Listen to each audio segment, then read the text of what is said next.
I was just hold on.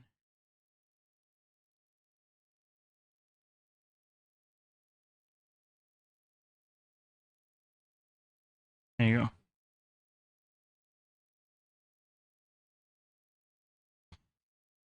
Hey there, all. Welcome to the Co-Op Syndicate. We are officially back with episode 5.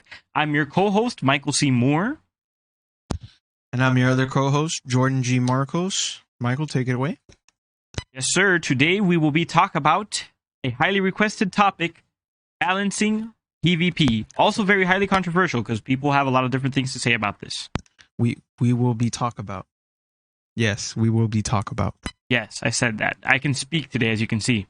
But we'll get to that in a moment. Before we get started, we always want to, have that little segment that we talk about things that have been happening in current events and everything. Just get those quick little conversations out of the way. A little bit of an icebreaker.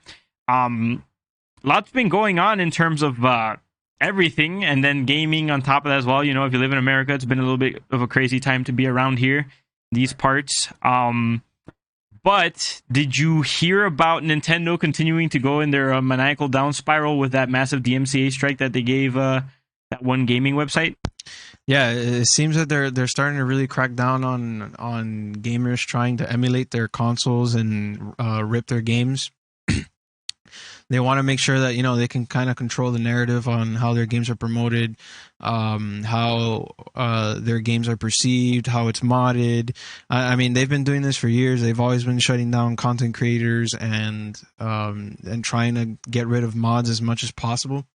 But now, the recent DMCA strike has only given them more fuel to keep going on their never-ending battle of taking down content creators and whatnot. So I mean, this has been a long time coming.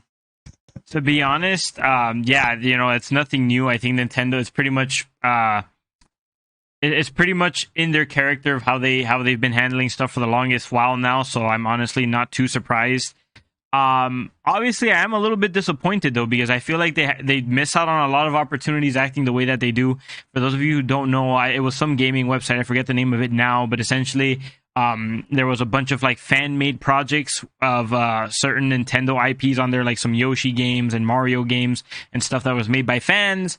And a big problem that was going on there was I believe it was something along the lines of that there was ads being run on these games, and Nintendo had a problem that people were making a profit off of these video games. So they went ahead and issued the MCA strikes to kind of have most of them taken down.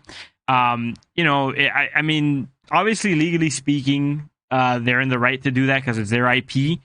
So, what can you do? But it's just unfortunate because you see so many other cases, like let's say with Sega and Sonic games, there's a ton of there's literally a ton of like fan projects that Sega fans have made for Sonic, and they like Sega's actually very welcoming of it.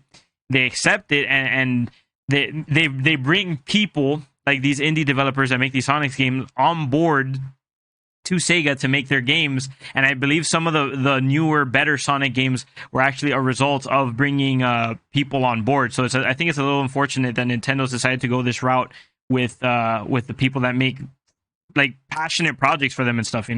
Yeah, I mean that's always debatable. I mean, many people, if you look at some of the Sonic community, there's a lot of ire when it comes to the newer Sonic games. Anything on Wii U and even the Switch, like the recent Sonic games, even Forces, which came out on PS4, has been like lackluster. So it's all debatable. I know that, for example, CD Projekt Red, for as hated as they are, they did do that. They hired a modder that's been in the community, in their community, the Witcher community, for a long time, and they actually made Witcher 3 based off of that modder's like interest in the combat, and they actually made a pretty cool game.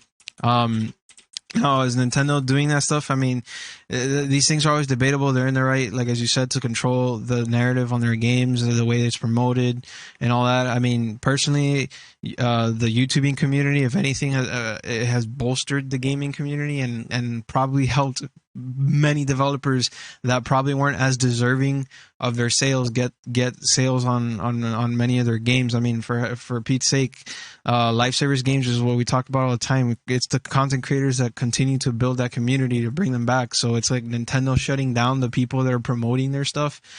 Kind of, it's a low blow on the community, but it's also a downer.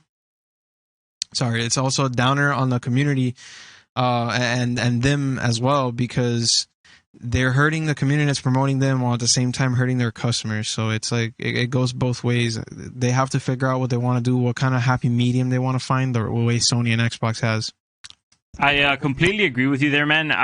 As far as like, you know, the Sonic community having ire for some of like the newer games and stuff, yeah, that's true. But I was talking about specifically, I know there's been a couple that were actually like hits. I knew that Sega actually brought some indie developers on board that had made fan projects from that.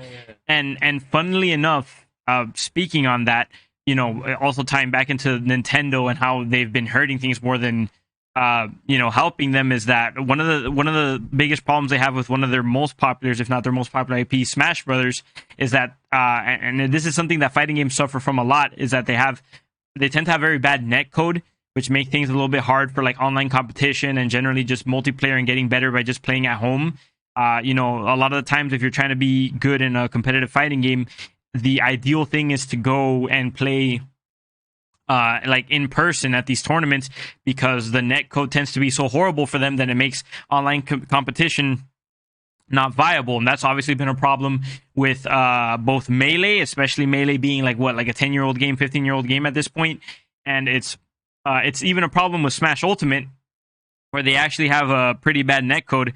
And what happened was, you know, with the whole incident where Nintendo was trying to cancel the Melee community by not allowing the usage of Slippy. I don't know if you know what Slippy is, but basically it's this project that these indie developers tackled together, which was basically a way to rewrite Melee's netcode via the Dolphin emulator, which is like a GameCube emulator.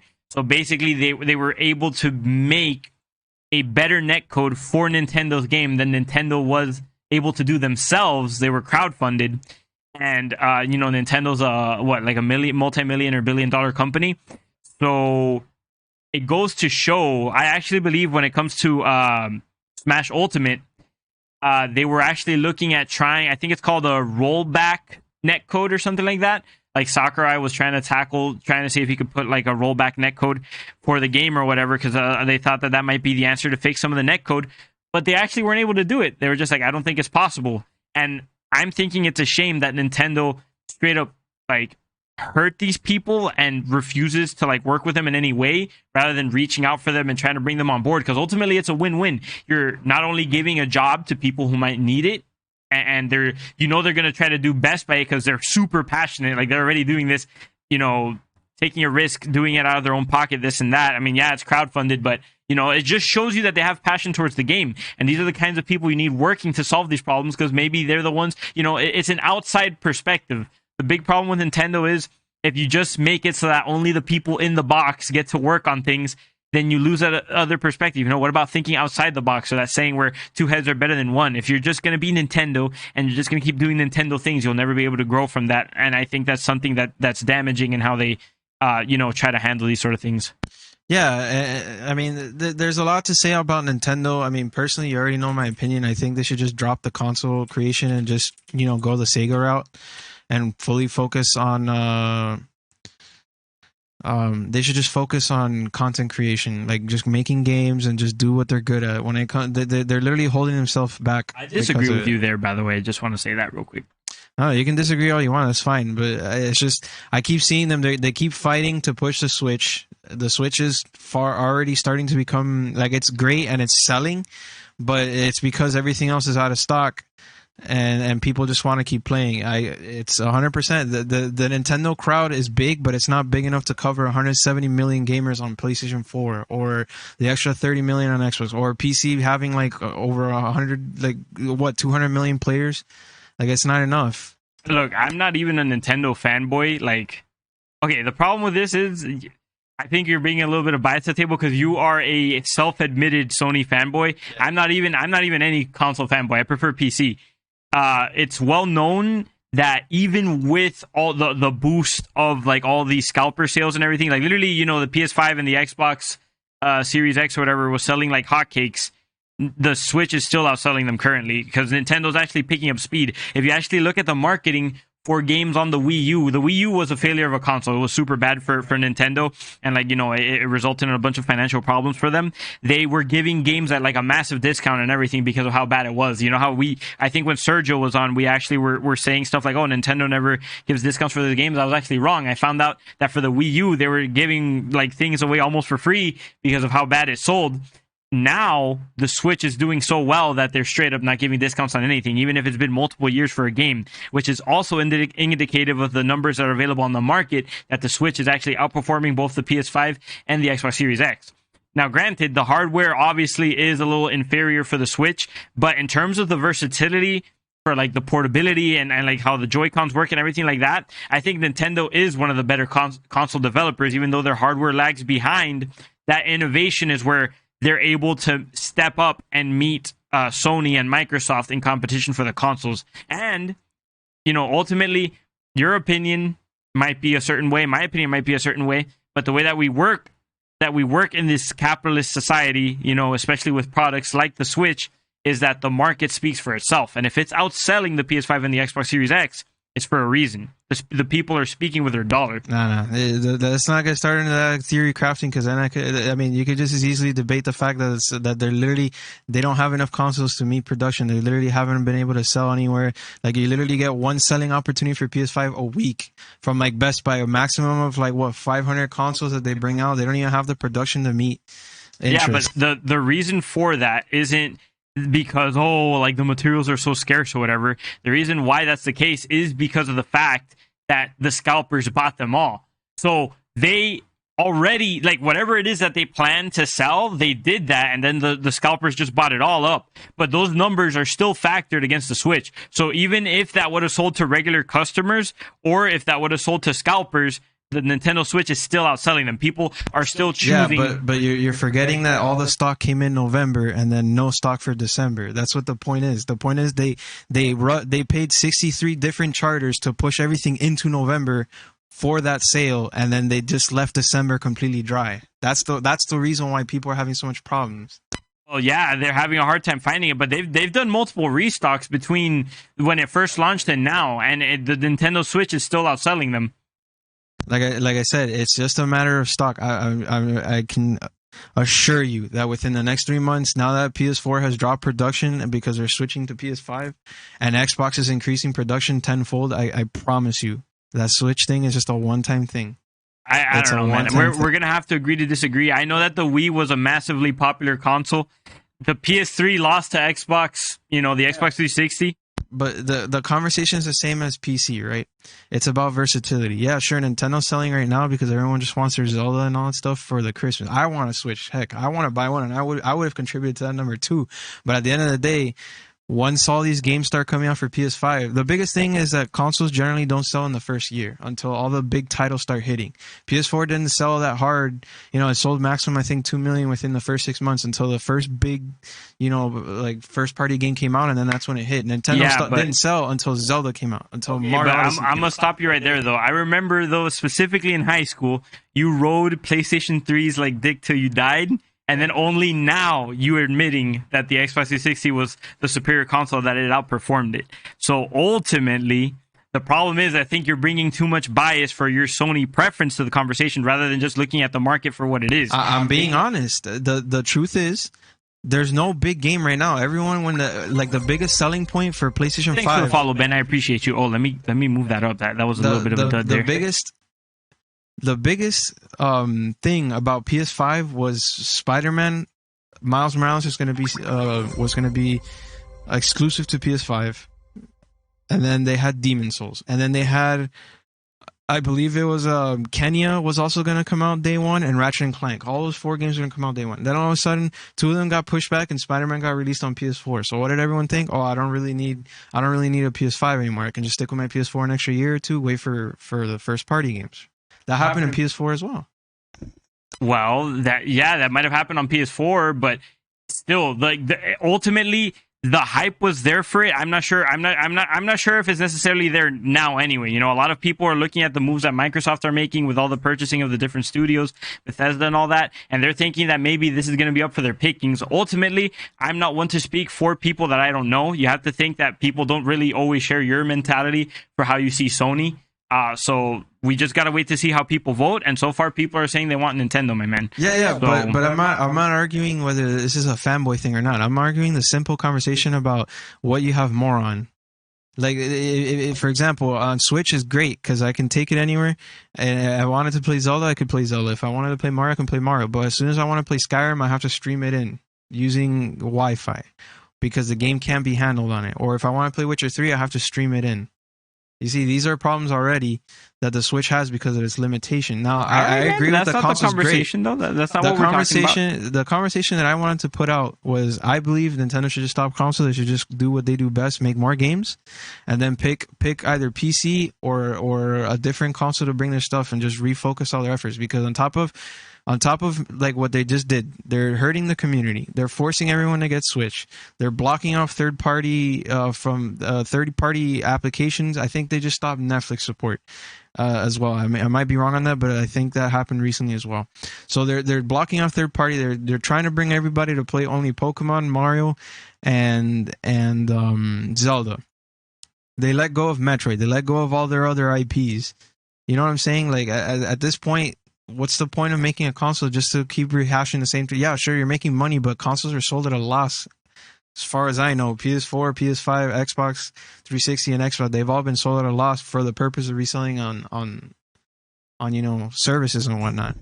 Well, my man, all I know is a corporation's always going to put profit before anything else. If they're continuing to develop consoles, it's because it's making them money, whether it be maybe not directly from the console, maybe it's because of the fact that they have that enclosed market and they have the DLCs and the games and stuff. It's working for them, and like I said, the market's speaking for itself. Nintendo's winning right now. Could PS5 go ahead and bring it back on later? Sure, that's always possible. I mean, you know, like you said, PS4 didn't have that much of a hot start and then dominated the last generation. But so far, what the market is saying is Nintendo's here to stay, and so far, it's leading the charge. And not to mention that with you know, the PS5 and the Xbox Series X starting to rival some of the current PC setups we have, that's an interesting conversation to have too, because more and more people are actually ditching console to jump onto PC. You can see examples of that in our own lives, so that's anecdotal. But if you also look at the numbers, consoles are becoming less popular. And then PC started to pick up in popularity, but that's a whole different conversation. That's something for another. That's a whole different conversation. It's still too early to tell. There's a lot of people that don't have the means to buy, you know, a PC that could play games at the assured 1080p 120 FPS. And of course, the graphics cards are going through the same problems as PlayStation 5 now. They're scarce. They're not going anywhere. AMD's still making their Gen 3 Super cards. So I mean, there's a lot to see. I think consoles will start to die out maybe on their fourth year. By the fourth year of PS5, we'll start seeing PC really take over for gaming, and consoles slowly start dying out. Well, we'll see. It's happening now, and obviously the whole thing that's happening with the scarcity of them is going to be a big problem for consoles if that keeps happening. If scalpers aren't somehow controlled, I do know that like a lot of corporations, both you know, like the manufacturers for the consoles as well as retailers and stuff are looking into certain protections against scalpers, so that might have an effect on it too. But ultimately, I think if they don't get it under control, even though like the newer line of graphics cards is having troubles with scalpers, the ultimate thing is though with PC, you don't have to go with that. If you go with a 2080 Titan, for example, it's still going to outperform the PS5 and the Xbox Series X, and those are readily available because they're not the newest. So, and I've even heard in some cases that the 30 lineup isn't even performing as good as it can for gaming or for certain other applications like rendering 3D graphics and stuff like that. If you're like an animator or something, it actually might be better to go with one of the older ones. But you know, we digress. I think that's. Yeah, I mean, PC's its own monster. That's a debate left and right. I mean, just the same way you can debate PS5 versus like PC, which is a pretty easy battle. You can debate like 3080s versus 2080s, and the fight will always continue because PC is always about being as best as you can be with the parts that you have. Let's get past this conversation. We went off on we managed. I think tangent. we did good for the current event part of the conversation. We managed to fill that up pretty decent, and it was a little bit of an icebreaker, so that's good. We should probably have that conversation sometime in the future. future. That could be a future episode. Talking about PC versus console or whatever. Yeah, I mean, you know what? Let's, since we're still on the current events, we can actually talk about recently they did a test. I forget the name of the YouTuber, but I think Tech Foundry or something like that. Not Digital Foundry, like another company. They did a test where they got the minimum that would be needed to run games on PS5. So, like for example, Devil May Cry at 120 FPS at 1080p was actually ran by a GTX 1060 with like an Intel Core i5 or something. I don't know the exact specifics or the YouTuber, which kind of sucks, but I was watching the video, and to get the PS5 performance isn't hard. What makes the PS5 unique is that it does all of that for cheap, and that's the same thing with the Switch. What it brings to the table is a really great portable gaming experience that brings a higher power than the iPhone would for games like Zelda. But I mean, Genshin Impact is on the phones, and Genshin Impact is blowing everything out of the water. So I mean, by tomorrow the iPhone could completely outmatch the Switch and everything. You never know. Well, I remember when we were having the conversation about it. Remember that cell phones are actually the most popular, viable way to game. It's just that we weren't considering it because you can't play most AAA games through it. But you know, if I can now, I could just stream my PS5 to my iPhone and just play off of Wi-Fi. I mean, at this point, but that you could also say that with Stadia, like your refrigerator's the best console. That's not really that much of an argument. You know, you're talking about like the hardware and the preferred method of playing. You know, it's just cell phones. I mean, there's so much that goes into that. We're not really gonna. I don't think we should dig into it any further. But like, just a quick fun fact, if you guys didn't know, if you're gonna bring gender into it as well, like if you look at women gaming, their preferred method to game for most women is actually via cell phone, and then their preferred genre overall is choose 3 or connect. Like, you know, the what's that game called? Candy Crush, like that sort of thing. I don't know much about that. I'm not gonna get into it. I honestly don't know much about that. But okay. So yeah, I digress. How about we just get right into PvP? Start talking about what the people here it's for. It's episode 6, by the way. You gotta put episode. Oh, I'll fix that. That's fine. Okay. All right. So for PvP, okay, PvP is a hot topic, and some of our viewers have been asking for that for quite some time, to talk about what makes PvP, or to just talk about PvP in general. You know, like games like Fortnite, games like Call of Duty, that sort of stuff. PvP balancing is very tough of a subject, very touchy in the community, because there's a lot of I guess the best place to start would be inclusivity versus elitism. So the reason why I'm bringing that up is because there's a lot of people in the community which they consider themselves like, you know, the top of the top, or on their way to the top of the top, you know, the top 1%. And in doing so, they begin to take the game so seriously that they start to alienate some of the players that, you know, are less capable, or excluding them from that top 1% ceiling. Are you saying that, like, there's you're saying competitive players, right? You're talking specifically about competitive players, that there's people who push to become top of the top, and they, in trying to play so competitively, they're what do you mean? Like, what's your case? Yeah. So in PvP or any game, basketball, baseball, whatever you wanna play, anything where you are playing against another person, there's always going to be one type of person that's super competitive, and they're always going to strive to be the best, and it's going to be like their life. There's always going to be that one person that like wants to be the best, but like, you know, kind of has like time where they just want to have fun with like people around them. Then you're going to have people that are always going to be striving but are not capable of getting there, and then you're just going to get the casuals just there for the fun. So there's a lot of different people when it comes to PvP, but PvP always seems to type the type of thing where it always goes, eventually it comes in a full circle, and it eventually starts favoring the skilled players. It's pretty tough to hit. I don't know if you want to add a piece there before we move on. Okay, yeah, I see what you're saying. I mean, ultimately, that's just the nature of competition, though. You know, that's not really just PvP per se. If you look at competition, what it means is that I mean, I'm not doing a good job in defining it, because obviously you shouldn't use the same word you shouldn't use the word to define what it is, but it's like we can look it up real quick. So if I actually go ahead and Google, yeah, but if we're gonna go by the whole the nature of competition, that's what PvP is always gonna breed, and that's actually the start of PvP balancing, because at any point where you have a game where it goes beyond something like Call of Duty, where you get dropped in 2 seconds, it starts bringing in issues like, oh, maybe that gun's too powerful because it kills me too fast, or maybe that gun's a little too weak because it doesn't do enough damage, or the aiming on that gun is too rough, and this and that. And that's because you get games where, like Destiny, for example, where like you start going beyond like a 0.2 second lifespan. You start going to 0.7, and then it becomes tricky. You have a gun that is a pulse rifle and it drops you in 3 headshot bursts. You have a hand cannon that drops you from further away in 2.5 shots. There's a rough patch in balancing when it's outside of CS:GO. That's what I'm trying to get at. Well, okay, but here's the thing, because it's a little bit of a dicey area, because it's like you're saying, what should it just be easier so that anyone can play like viably or whatever, but then how does that start affecting the skill ceiling? I can't really talk that much about Destiny and things like that because I'm not very competitive at it, but something where I do have a little bit more of a competitive history is actually in fighting games.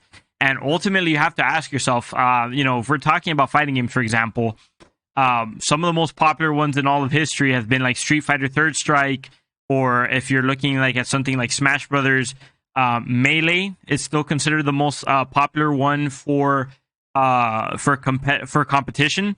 I think it was this year. If it wasn't this year, it was last year. But in terms of viewership, Melee actually beat out Ultimate for viewership. Like, there was more people watching Melee competitively than Ultimate itself, even though Ultimate had more participants.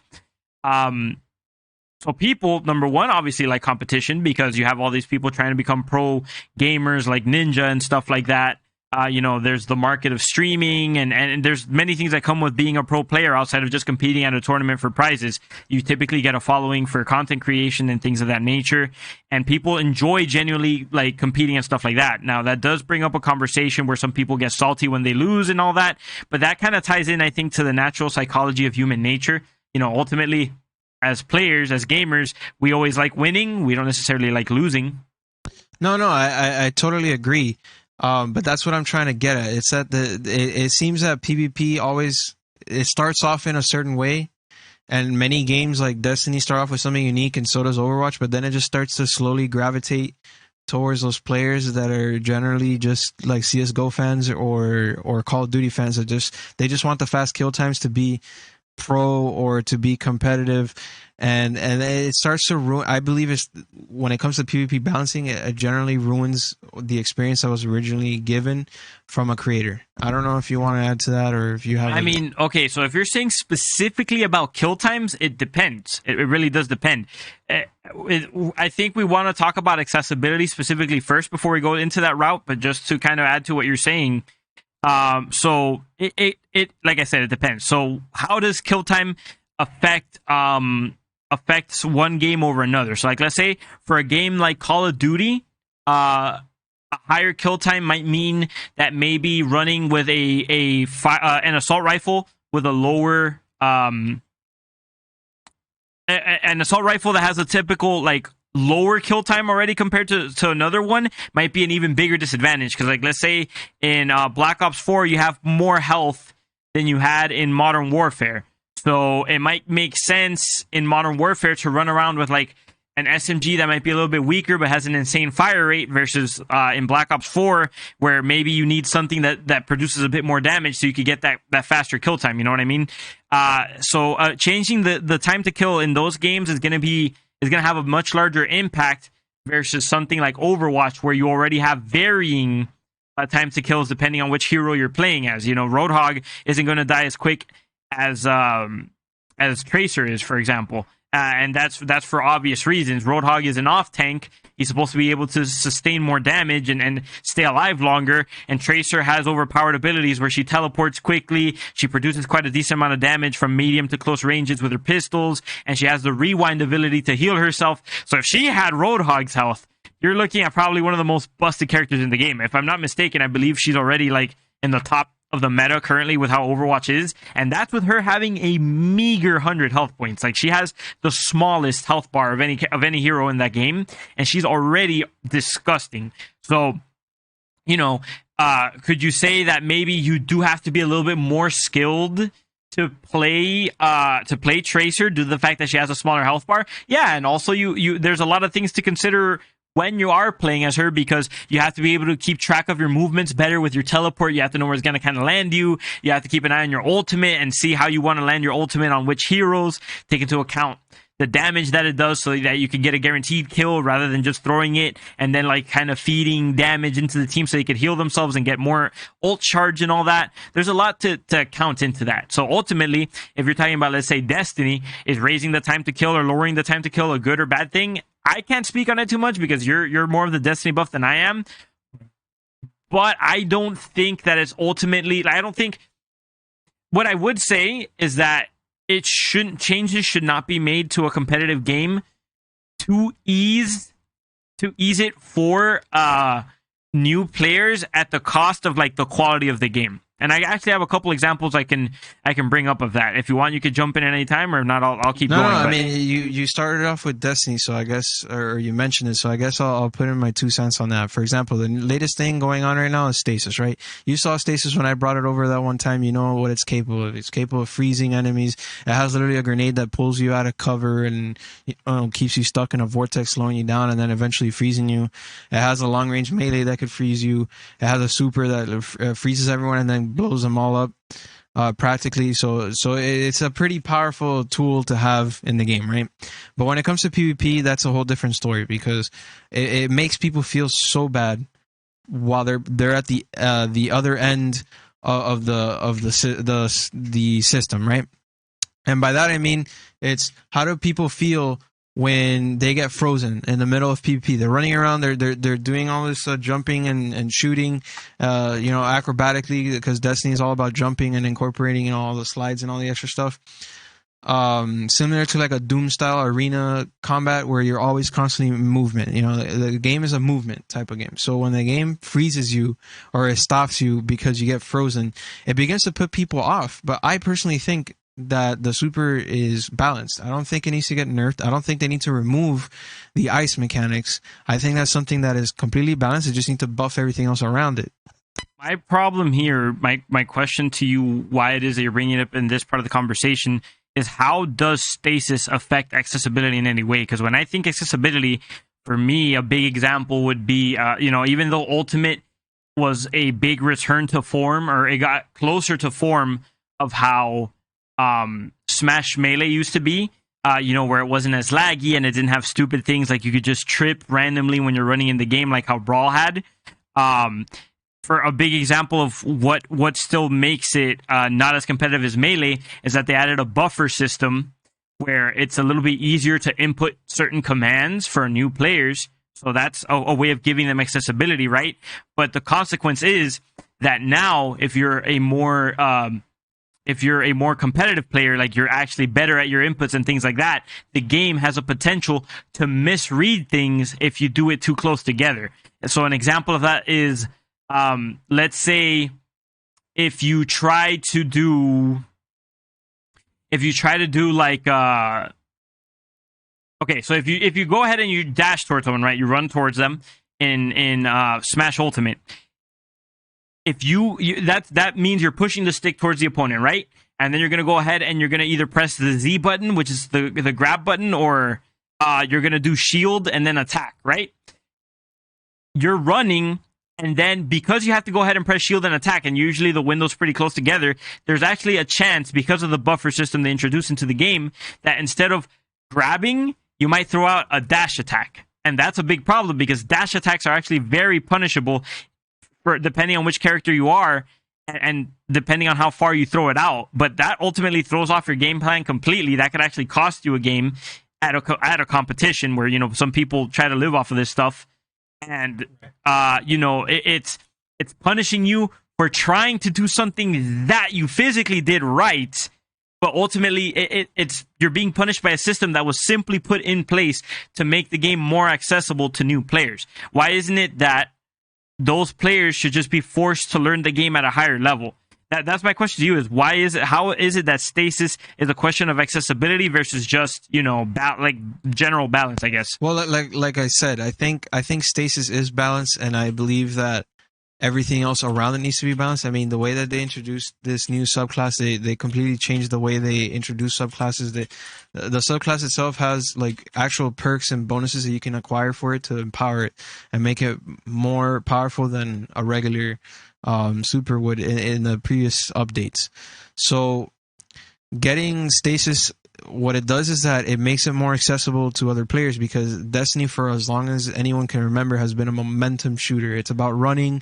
It's about outdoing your opponent. I see what you're saying. It's about outdoing your opponent. It's about sliding, getting around corners, and being as fast as you can. What stasis does is that it provides players that are slower an opportunity to freeze them to get around their attacks. So it completely changes the way that the game was originally perceived, because the game only had like one direction, and now that they're introducing darkness, a second direction, it completely changes the experience for players.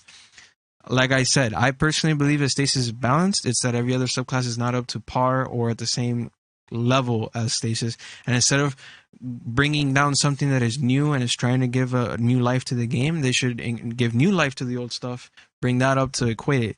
For example, I made an article about this in my blog. What if instead of recently I recently read that there was an update, kind of like what I wrote on my blog post, where by popping your super while frozen, you can jump out of the frozen state. That's a counter that makes a new dynamic into the game that adds more depth, more layers of interest, in my opinion. And is that a mechanic that's already there, or is that something that you're suggesting that they should do? No, it's there. They added it. It wasn't there originally, but then they put it in the game because it was a balancing thing. They, in a way to balance, they allowed it, and that's something that should be true. But I think the game, you know, for example, there's things called mods in the game, just so you know, that you can put in your armor. So that allows you to add bonuses and perks to yourself, so you can power up, right? So instead of buffing or nerfing all that stuff, they could just add mods that modify the way you react to those powers within the game. Okay. Right? So for example, like maybe like a solar mod that like helps you burn ice, or a lightning mod that helps you deter, I don't know, ice. These are some of the things that should be considered when balancing the game, instead of just saying, hey, let's just grab stasis and remove the frozen from PvP. Let's separate this from the game and make it something completely different in terms of experience. That's what I think. Hey there, Otis. So we have Otis_toast on the Twitch chat asking what exactly we're talking about today. So for those of you who are just joining us, today we're actually going to be talking about PvP and balancing PvP. What are some of the good things about balancing PvP? What are some mistakes? How we feel like how it's done best and everything. And right now we're on the specific topic of the latest addition to the PvP in Destiny, which is a super, or I don't know if it's a super, if it's like a class. Yeah, it's a whole subclass. I mean, and look, I just wanted to add this. I know people hate Mei, but Mei is balanced in Overwatch, and she can freeze people. So why is it a problem in Destiny? Just because it's a momentum shooter, and it's not like Overwatch. That's what I'm trying to get at. Well, the thing with Overwatch versus Destiny is that, you know, a lot of people did complain about Mei at some points and everything, and, you know, fighting against her could be a little bit annoying. But the thing is, it's pretty much what you were saying, where number one, there's answers to everything she does. You know, Overwatch is just built like a completely different game from Destiny. There's like audio cues for you to know that Mei is gonna drop her ultimate or something like that. Her freeze gun, in order for her to freeze you, she has to be very close to you. She actually can't be that far away from you, because she shoots like a spray out that tends to freeze you over time. So you actually do have to get up close, and that could introduce certain problems, such as if she has to do that against a team that's staying together, they could just outright kill her unless it's in a skirmish and everyone's kind of like messing around and stuff. So it's a little bit of a different conversation, because I think I've seen a little bit of gameplay with stasis, and it seems like more like you just, obviously you get that extra momentum of floating around and everything, and then you could just shoot out particles and freeze people and stuff. And there's also the question that maybe, I mean, obviously before they added the ult update, that does sound pretty bad, because in some cases, if you get frozen in Overwatch, I think you could pop certain ults as you're freezing. Like, for example, Zenyatta's ult, I forgot what it's called. I think it's like Transcendence or something like that. He becomes immortal. He makes everyone around him immortal too. That's one way to do it. Or there's like a bunch of like counterplay for it and stuff.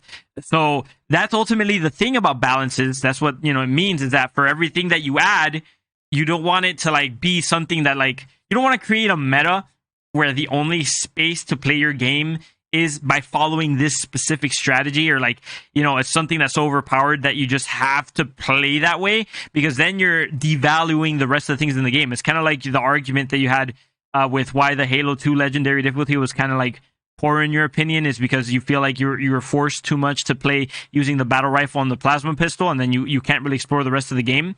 It's kind of the same thing with competition. If you're going to make a whole game and then you're going to add something in the game that is so powerful that then it devalues the rest of everything, why even have the content there? The ultimate point of a competition is for you to try to win. You're not really going to try to use something that's weaker. Just wondering, so obviously the fact that stasis is in the game and it takes away mobility, you're saying that is accessibility to new players, like that if you use stasis, it makes it easier for new players since they're able to strip the mobility away from maybe people that are able to move better?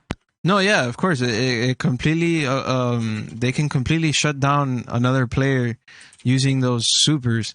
And I'm talking here like completely frozen, like stop them dead in their tracks and then give them a chance to move up, get close, and use a shotgun. So for new players, it does give them accessibility, but it also, for pro players, it also gives them a massive ceiling, because anybody that knows how to use it, they can abuse it, and obviously they know how to use it. But the thing is that, unlike other supers or abilities in the game, the skill gap isn't as big, because the freezing thing is universal. Anyone can do it, versus like a mobility thing where only specific players that know how to twitch, move at the right time, can do the special things that they need to do to escape from certain. I've seen people in Destiny where like they've literally been able to run away from gunfights just because they like twitch left to right fast enough. I mean, that's something that shows out a skill, but that wouldn't happen with stasis, because stasis would blow up on their face and then slow them down.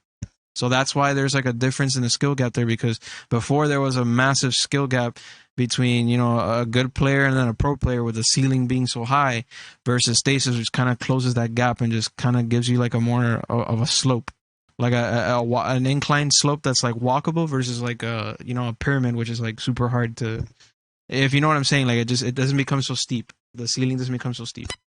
I don't know. Personally, to me, that sounds like a little bit of a problem. Are you personally in favor for like, okay, so I guess it's a very like, it's a compound question, so I'll just try to state it in a way that's kind of that'll make it easier for you to answer. Are you in favor of making PvP more accessible, and how specifically do you feel about stasis in Destiny? Do you feel like the accessibility that provides is a good thing, or do you think it's a bad thing? No, I think it's a good thing, because it's unique. It's something different, and it's something that on its own has brought a new layer of gameplay. It makes you reconsider how you play the game. As far as making PvP more accessible, I want PvP to be more accessible via tools within the game, rather than being just a competitive meta. Because usually the meta is hand cannon this or shotgun that. Like, I've actually seen YouTubers speak out on skirmishes. They have competitive skirmishes in the private matches that even they stopped partaking on it because it became so boring. The skirmishes are literally, you can only use hand cannons and shotguns. You can't use snipers. You can't use specific auto rifles. You can't use pulse rifles. You can't use any super except for this super with this setup. You can't use anything above this type of armor rating.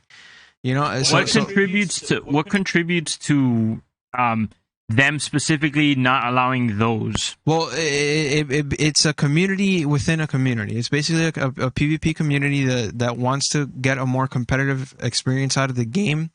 But this is where, like, what is competition versus like just trying to win, right? Because I feel like this deeper community, I've heard that it's become toxic to a sense where it's like if you don't use the weapons that they allow, you're immediately considered like a bad player or somebody that's not like welcomed within their smaller microcosm, right?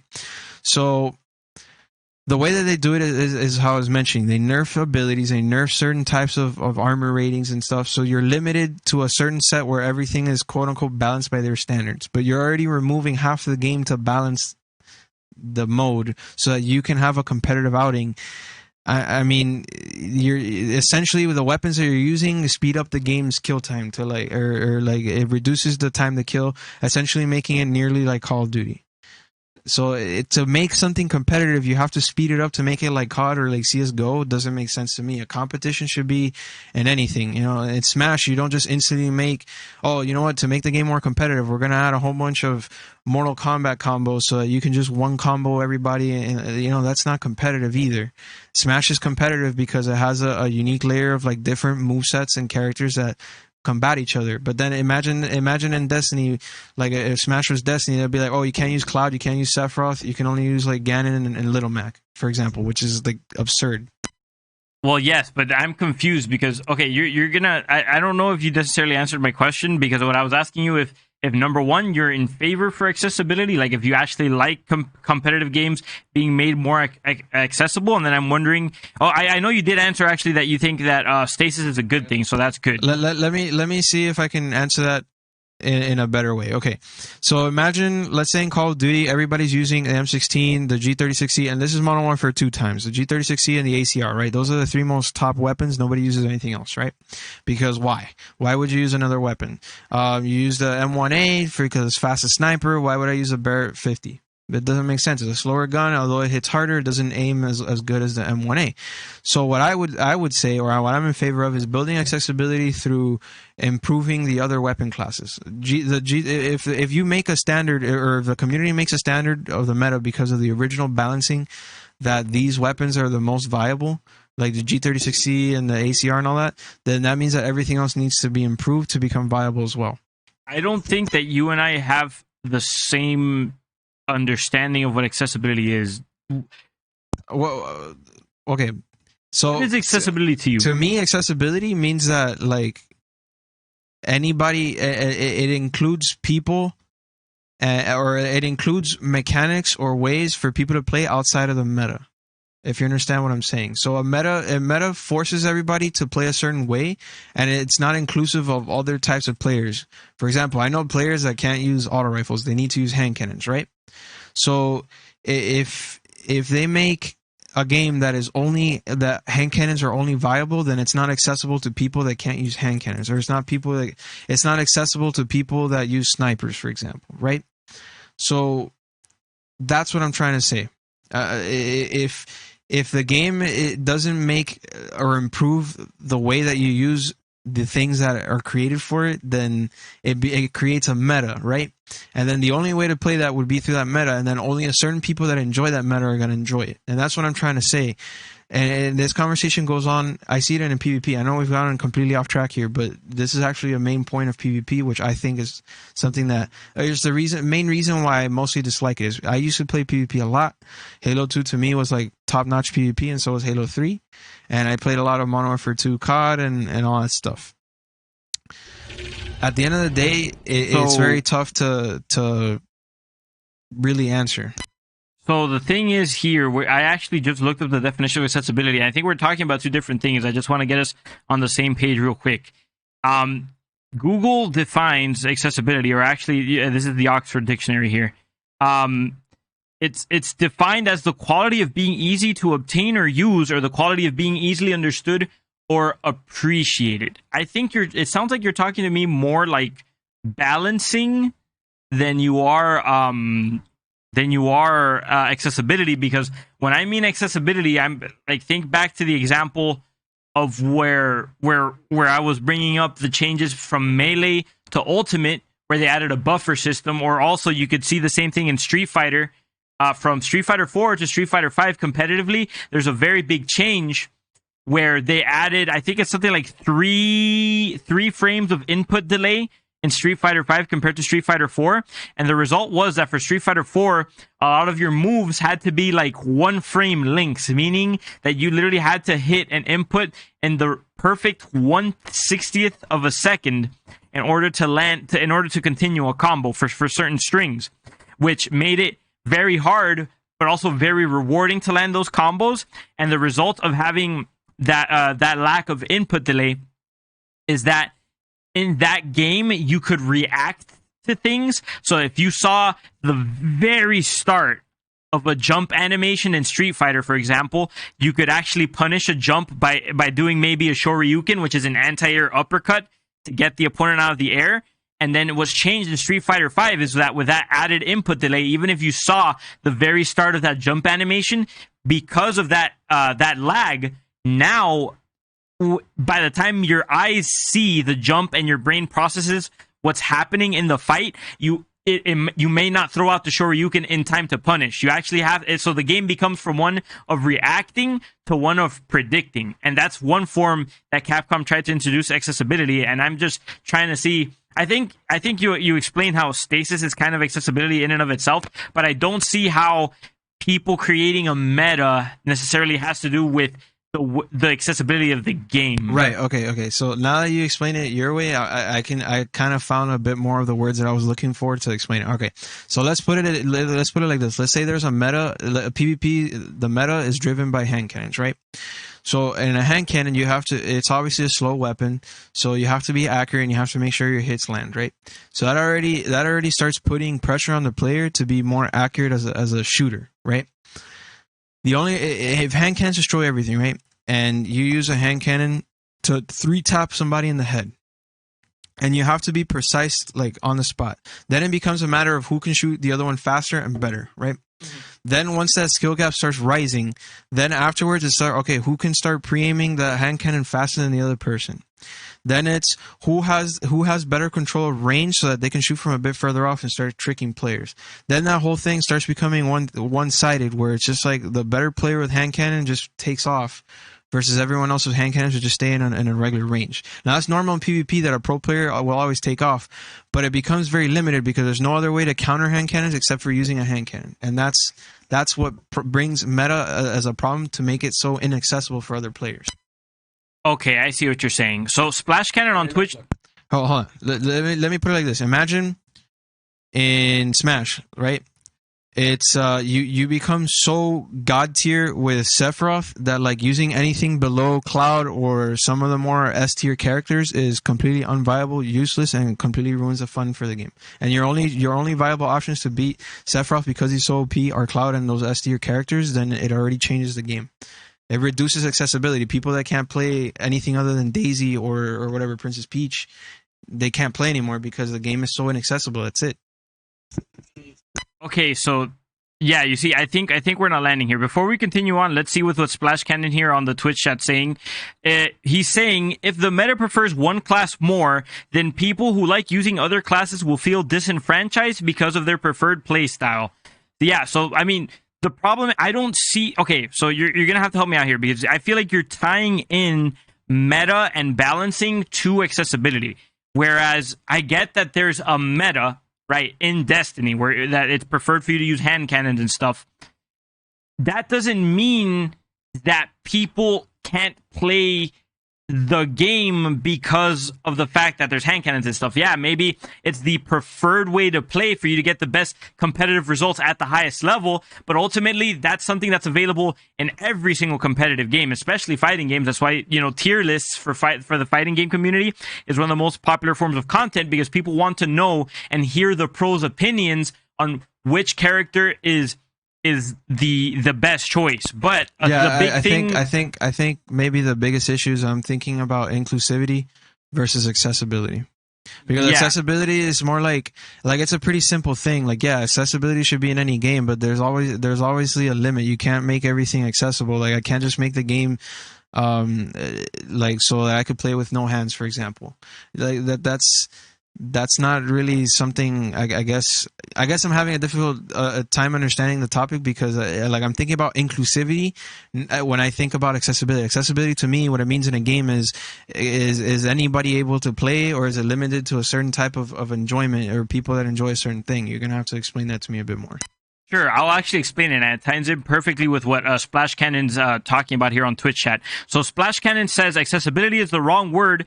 That's for disabled people. Actually, it's not. It does tie into disability, but the way that accessibility is defined in the Oxford Dictionary is the quality of being able to be reached or entered. So to tie it into how it might affect people with disabilities, that basically means like how easily can something be entered, accessed for disabled people. So for an example of accessibility in real life to someone with a possible disability, let's say someone who's maybe a paraplegic and they're wheelchair bound, if your business maybe has a flight of stairs to get up, you have to go up a flight of stairs in order to enter your business, or maybe like a courthouse or something if you have a court date. Obviously you can't really go up stairs in a wheelchair. You need to add a ramp. Okay, so how this ties into video games is what I'm explaining to you, where for you to be able to land combos in Street Fighter, you don't even have to do combos in Street Fighter 4. A big example. You could just work on your fundamentals, like your spacing, your footsies, throw out normal attacks to catch your enemy and then never combo them, and you can get a decent enough amount of damage just by, doing single hits over and over again and just using your fundamentals to corner your enemy and just beat them. But there is a reward factor in you being able to get additional damage off of your opponents and doing setups and different things like that if you're able to land the combos. Now, it's not doing a combo in Street Fighter 4 is way less accessible than it is in Street Fighter 5. What I mean is that a very small portion of the players who played Street Fighter 4, which is a competitive game, there's nothing but competition in that game, are going to be able to do most combos. Like most people will not be able to do most combos in Street Fighter 4 because a lot of them are single frame links. You only have 1/60th of a second for you to land a hit that's needed to continue a combo in Street Fighter 4. Whereas in Street Fighter 5, they made it so that there's I think almost no one frame links, and then on top of that you have the three additional frames of input lag, and then they added stuff like a V-trigger, and you have ultimate, which is like a comeback mechanic, which is saying, hey, look, if you're getting really beat up, you can use these mechanics to kind of try and fight back. You get me? Like it's basically making it so that there's not like a snowball effect and you're just getting hammered by people who are better at the game at you. Right, but that's exactly what I'm saying. I'm just, remember, it's a shooter, so it obviously has different styles. So for example, if a game is largely driven by hand cannon, to make it more accessible to players that can't play hand cannon would be an auto rifle so they can spray and pray.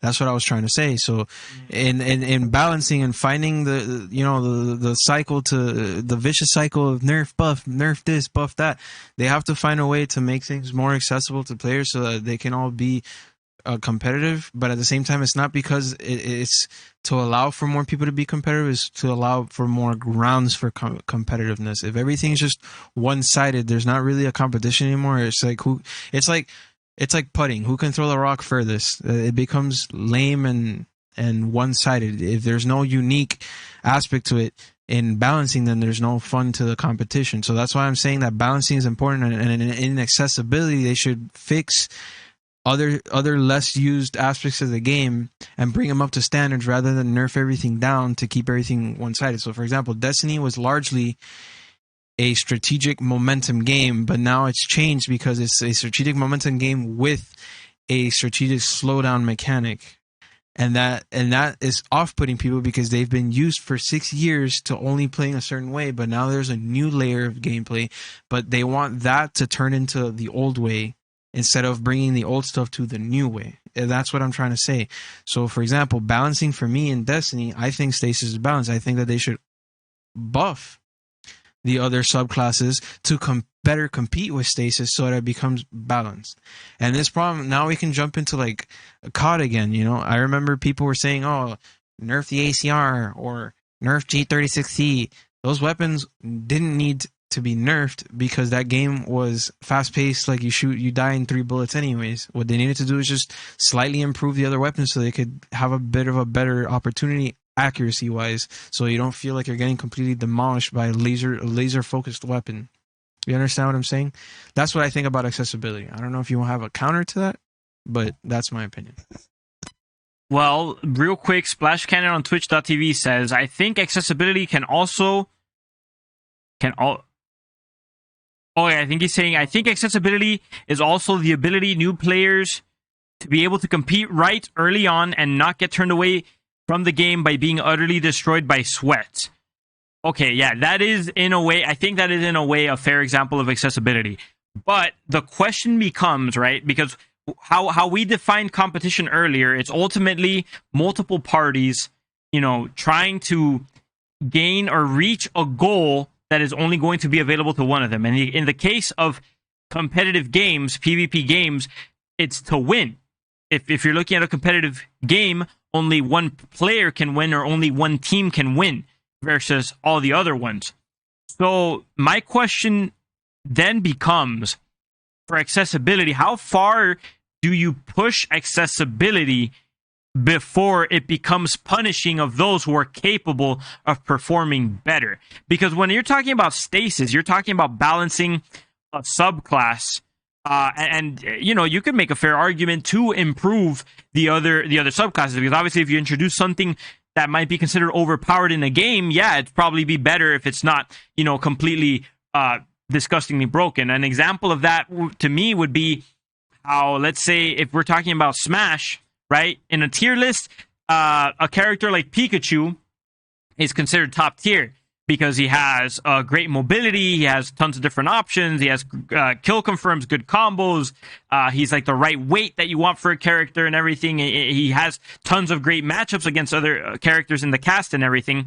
But he's also a little bit harder to, like, he's hard to play as. Like, to do his combos, like, you need very precise spacing, and you need to kind of know how to follow them up. And it's like a, how do I say it? It's like difficult but rewarding to play as Pikachu, right? Like, it takes a long time to master it, but when you do, he's a very powerful player against the rest of the cast. So I'm not one to speak about Destiny because I haven't played it, but let me present you with this scenario. So you have competitive Destiny. People play it. They earn a living off of being the best in Destiny. We're going to leave stasis out of this for now because it sounds like stasis, the simple answer is just balance real quick. But in terms of, like, if the hand cannon really is the best method to play the game, and maybe the other weapons are fine too, but it's just that the hand cannon maybe in the hands of a weaker player is really bad. But then you work and grind really, really hard. So, like, kind of like Pikachu. Maybe Pikachu in the hands of a new player kind of sucks. But then if you have mastery of the game and you master the use of a hand cannon, it ends up being the strongest. Should you really consider, changing it that much? Because ultimately you're just really rewarding someone for putting in the extra work to become a better player. No, I definitely agree with that, and I have no qualms against it. And I'm a big believer, I guess. PvP has to be that way. There's no way to change anything about that. A pro player is always going to be a pro player. They're always going to find a way to outdo the other player. It's in the nature of competition. It is what it is, right? But the problem with that is, like, okay, let's say Pikachu, in that scenario, right? Pikachu, you learn how to use it and it becomes a very powerful tool, right? But then Pikachu becomes the only tool. Sephiroth is garbage. Everyone else is garbage except Pikachu. And then the only way for you to even have a fighting chance is to fight Pikachu. With Pikachu. If you understand what I'm saying. That's been a problem in a couple of other Smash games, kind of like how in Brawl, Meta Knight was like the only way to go if you wanted to win pretty much. Or in Smash 4, a big problem was Bayonetta. She was like dominating the game to the point where she's the only one you saw her in games. But again, if we're on the topic of accessibility, Brawl was a lot more accessible, competitively speaking, than Melee, because Melee you have to have like those perfect input timings and things of that nature.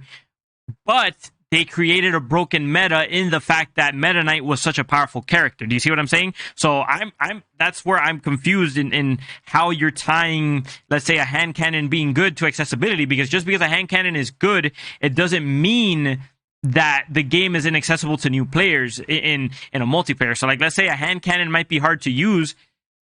My question is, am I, as a new player, can I maybe pick up a sniper rifle, an assault rifle, or something like that and still play? Or do I really need to put in, like, for me to even compete remotely at all, do I need to put in thousands of hours with a hand cannon, and then that's like the only thing I can do? Right. Originally, that's how it was. I mean, they've obviously done several balance patches, and to this day, like, I personally think they have pretty good gun balance right now.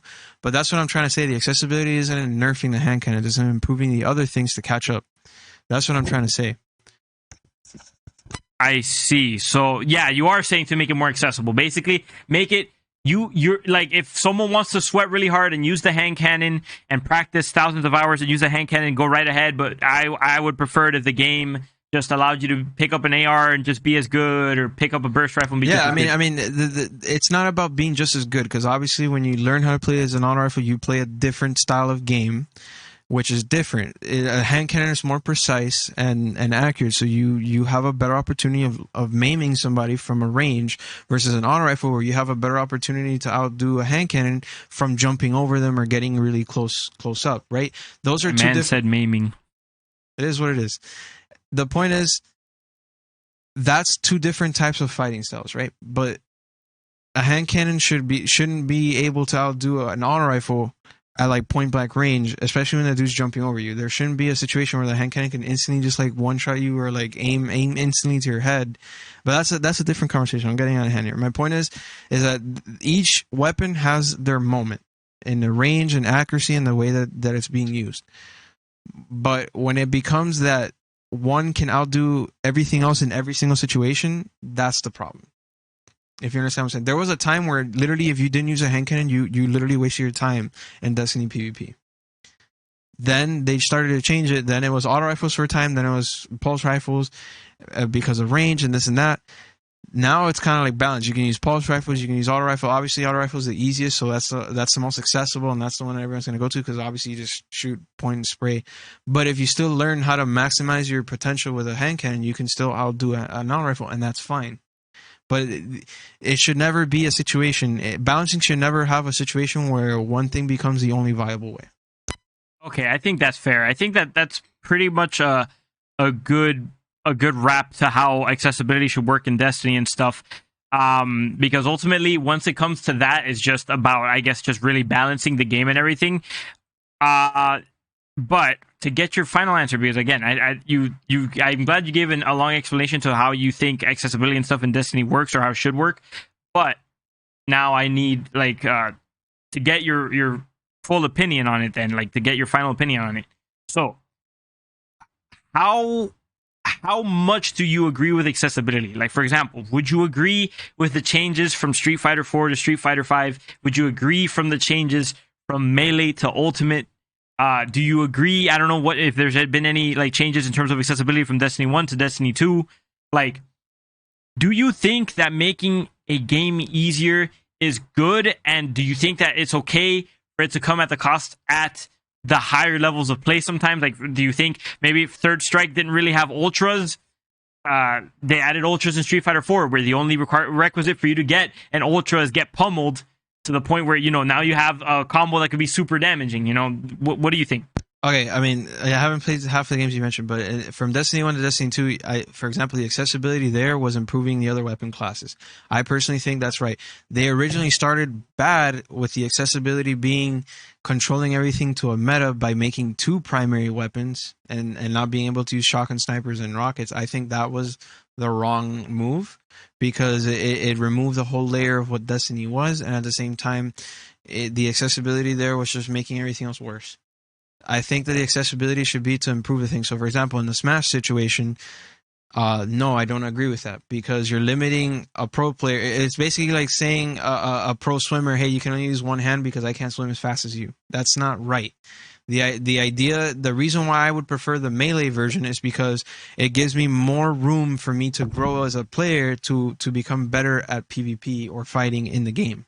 right? The same thing with Destiny. Rather than making everything just hand cannons, if you improve auto rifles, pulse rifles, and scout rifles, then I have greater room to grow, find what fits into my role to then compete.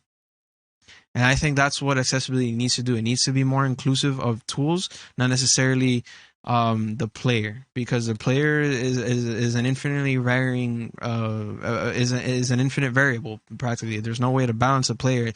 For every good player is always going to be a bad player in every single game. There might be a guy that's good at Division because he's good at putting stats together, but he sucks at Destiny. There's a guy that's good at Smash Melee because he's good at putting his buttons, but there's another guy that's good at Brawl because he's able to control the accessible commands.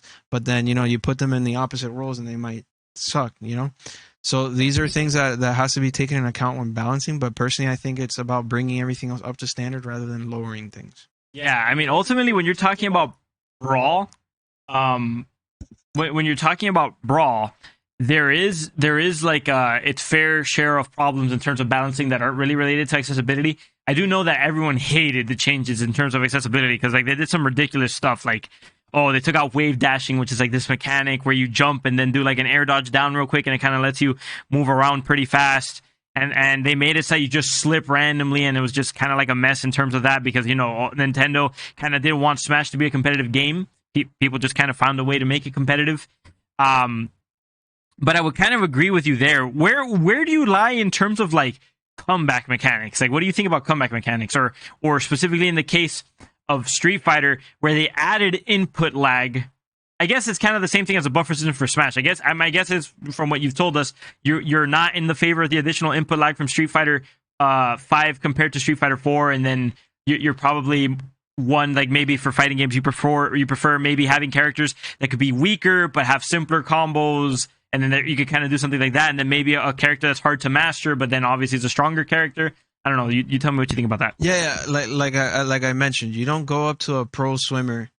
What's the pro swimmer that won the Olympics the other time? Michael Phelps, right? Yeah, Michael Phelps, right? You don't go up to him and tell him, "Hey, yo, swim with one arm only because you're too fast or you're too good for me," right? So when you start adding in handicaps or changes that just try to bring down that player, you're not really getting anywhere other than ruining the game, in my opinion. That's my take on it. So personally, I think, like I said, accessibility should be to bring everything up to standard, not to bring anything down. Does that include also like ultimates and stuff like that? Like, stuff that you get for accumulating damage when you're on the losing side? No, like that sort of stuff is fine because it adds a new layer, right? So for example, in Mortal Kombat, from when I remember playing Mortal Kombat 9, you build a bar over time as you get hit, so that you could use that to use special abilities to break out of attacks, or you can use it to do a combo breaker to stop another player from abusing you. Those are all interesting mechanics that don't necessarily nerf the pro player. It just gives the opportunity for the other player to make a comeback, right? But that doesn't mean that by me doing that, all of a sudden that player's inputs are going to be slowed down and he's going to have to change the way he does his combos. No, it's just simply giving him a thought. So he's like, oh, he might stop me, so I have to work. I personally think chess is the most balanced game ever made because every piece moves exactly the same within, obviously, the areas that it can move. If anybody's seen The Queen's Gambit, it's a great show. Go ahead and watch it. And you'll learn a little bit about like the competitive nature of chess. But at the end of the day, chess is like there's no buffing or nerfing. Everybody moves exactly the same. It's just a mind game. Like, how do you? Sometimes you might outplay the person by giving them a little bit of fear. Sometimes you might outplay them because you just simply know more. Sometimes you might have the better moveset and you might have seen something that the other person doesn't, and you perceive things that people don't. That's competitive nature. But what if tomorrow it's like, oh, the queen can only move one spot? Like what is that? Can you imagine if balancing chess was a thing? There's no point in balancing. It's already bad. Just imagine tomorrow it's like the queen can move only three spots or something, and then it's like you can only move your bishop every other move. You can't constantly move. No, it has to be every second move. You're limited to one move every 2 turns. Like you can't do that in chess. That's not conceivable. You're already breaking what the game is. So in these games where PvP is, when you start, Destiny came up with supers. When people start saying, oh, turn off supers because it's not competitive, it's like, okay, you just killed a whole new layer of the game that makes it unique. If you didn't want supers, go play COD. Go play Doom. Go play, I don't know, something else with PvP. CSGO if you didn't want that. That's what makes it's like if I go to Overwatch, it's like, damn, dude, those powers, those abilities a character has, that's pointless, dude. I just want to shoot people. It's like if you just wanted to shoot people, go play CSGO. You're gonna play the new game for its unique aspect. You can't buff or nerf or take away the uniqueness of the game, you know? Yeah, I think I think I'm actually agreeing with you on this here. I think it ultimately comes down to the fact that it's okay to add, like, you know, checks and balances as long as it serves to add another, like, more depth to the game. But I'm in of the thought that if it starts to be a hamper, or it starts to not or if it starts to kill competition at the very highest level, I'm not for it. Like, adding additional lag and all that, I think is kind of whack.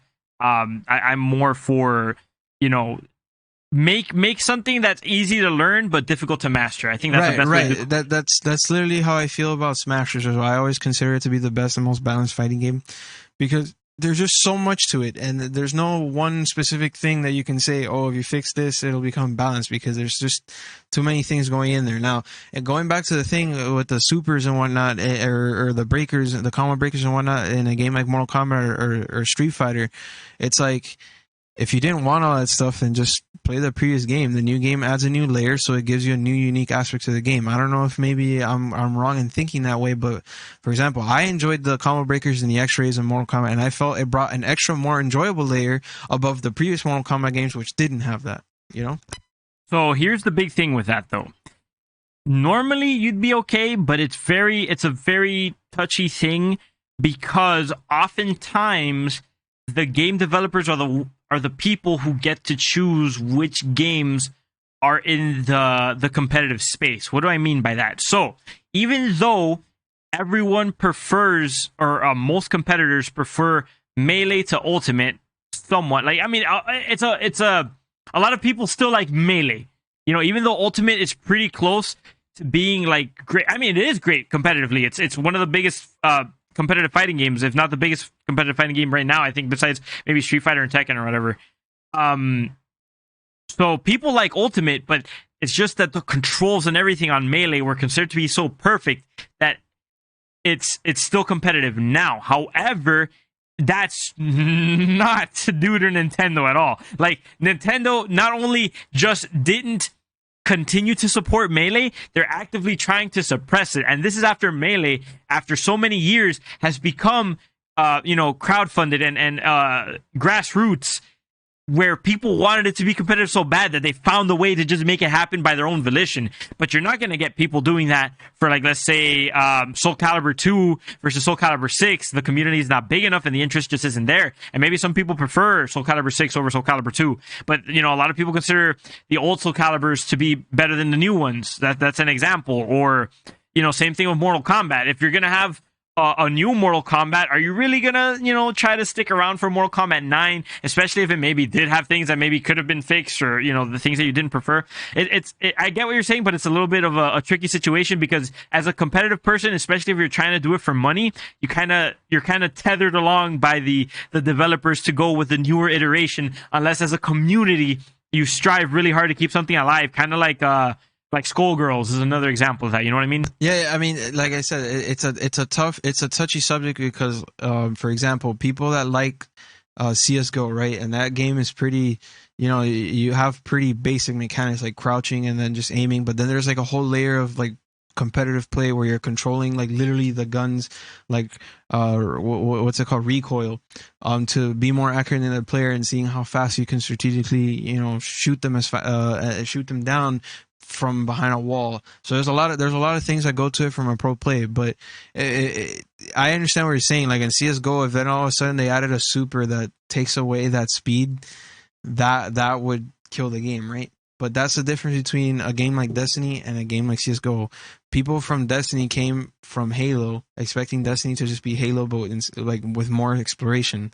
But that's not what Destiny is. Destiny is its own game where it has space magic and its own thing. So for people to take or strip away what it is, ruins the game. Now, like I said, and I mean, the Nintendo thing is just its own thing. Nintendo's just in their own world right now. They're trying to control everything and just get money as much as they can, because they want their Switch to sell. But When they add all the new stuff, like the new mechanics, I've enjoyed it. Now the nerfing and stuff, like again, we can just keep going back and forth. I think that's just bad. Personally, like I said, the more room you have to grow, the better the game is. That's what you meant by easy to start, but like hard to master or something like that. That's pretty much what it is. Well, now that we're talking about nerfing, why don't we actually have a more in-depth conversation about that? Because I think we could actually have something very interesting there. I don't really have much to say about nerf other than if something's completely out there, like maybe a weapon that like shoots through walls or something that's like completely out there and that should be nerfed, but there isn't much. Well, let's see what Splash Cannon is saying here real quick. So Splash Cannon on Twitch.tv says, League of Legends has a rich history of balancing ups and downs. Over 150 characters representing 5 different roles in game. Every role has been overpowered at some point in that game. Yeah, that's actually true. I feel like in most competitive games, especially as things get patched and balanced and stuff over time, there's always going to be a different meta, And Overwatch, you add a new hero. Like, for example, when they added Sigma, double shields were the thing. Like, you need to run 2 shield tanks, otherwise you're a loser. You're not gonna win. Yada yada yada. But that's just the nature of balancing and stuff in PvP. It's actually really complicated because sometimes, and even when you do something for a certain reason, it could have implications that you didn't even intend to be there, which is even crazier. It just ends up being insane. But in terms of nerfing, you're saying that you prefer no nerfs to happen at all, and something's just way out there. Yeah, when I say way out there, I'm saying it completely changes the game, right? So Destiny revolves around this momentum shooter that has a 0.7 TTK, right? Time to kill. And that's based off the fact that they have supers and all these things, so they have a little bit of space for everything to kind of flow in the game. But then you have a gun that like one shots everybody to the body. That completely changes the game. You see the difference there. What I'm saying is, like for example, I remember the Vex Mythic class was the most coveted weapon when Destiny first started because that gun could literally drop somebody in 0.3 seconds. It was something so far outside of anything that it completely changed the experience of the game from Destiny to Call of Duty because of how fast you could literally drop people. That's something that's considered nerfable and outside the system of a game. But in Call of Duty, I remember when we played Ghost, that game, I don't know, people they don't talk about Ghost, but I'm going to talk about Ghost. I'm going to bring it up because why the F not, right? So there was I think the DMR, the DXMR, whatever, the DXR, that game's version of that weapon was, I remember you and I were playing at once, split screen, and this dude literally sat at one corner of the map with a weapon that wasn't a sniper and was able to snipe us at the opposite side of the map in a map the size, not like the small maps that we get in Destiny. No. I'm talking about big fat like Ground Wars map. Was able to snipe me with a rifle across the map. No joke, no problems whatsoever, and it wasn't even a sniper. It was just simply he was able to just completely forget about what fall off damage is and completely eviscerate everyone from across the map. That's something that I would consider nerfable because it's just completely breaks. It doesn't break the game, but it completely goes outside the means of everything else. Get good. You're clearly bad, and I'm just. Yeah, I mean, you can say get good. I mean, I could say the same thing about everyone crying about stasis, like, yo, get good, stop getting frozen, but it's just, there's a lot of, that's just something that I would consider outside the norm. Wow, that's a lot. I feel like there's a lot to unpack here, but I'm just having a hard time, like, kind of getting to it. What I really wanted to talk about today was more about, like, skill-based matchmaking. And then connection, just peer-to-peer matchmaking, because that's actually something I've seen. Like everyone has something to say about it, but no one gets right. I think personally, the only games that ever got it right, but then again, I'm limited in my experience, was Halo 2 and Halo 3. Halo 3 more so because it didn't allow as many modders as Halo 2 did. But I personally think that game did it the best. So, skill-based matchmaking is based off your skill. So if you start winning a lot of matches and you start going up in skill. And people can say ELO on the side, whatever. I personally think Halo is great because it incorporated it into your level, and the level was literally an emblem of your skill your capabilities as a player and your skill level. So I was personally forever stuck between 41 and 43 because when I would get to 43, players would just get way better than me, and when I was at 41, people were below me. And then I would average out at 42, but I would work really hard and grind really hard to get up to 43, and then I would get kicked back down because they were just that much better, right?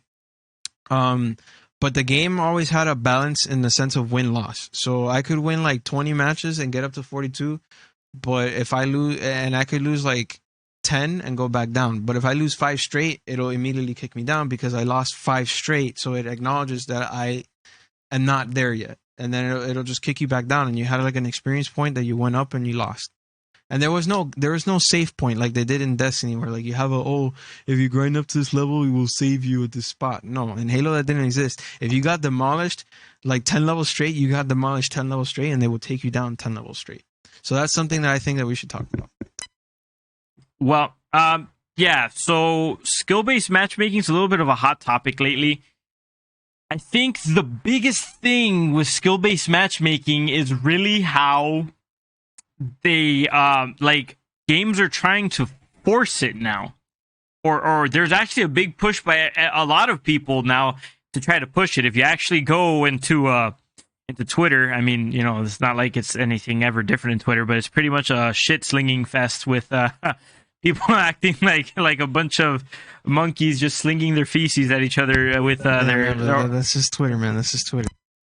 Their high, you know, high IQ opinions over there.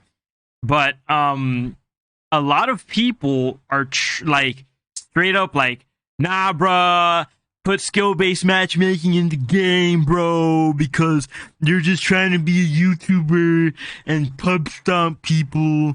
And then other people swing back with just as logical arguments like, no, bro, I just want to get back from work and be chill. And I don't want to have to sweat all the time, blah, blah, blah. But I'm going to say personally, from my own philosophy, I believe that you shouldn't force people to do anything. I hate force. I hate applying force to force people to do things. You know, let people do what they want. Give them freedom to do what they want. So what do I mean by that?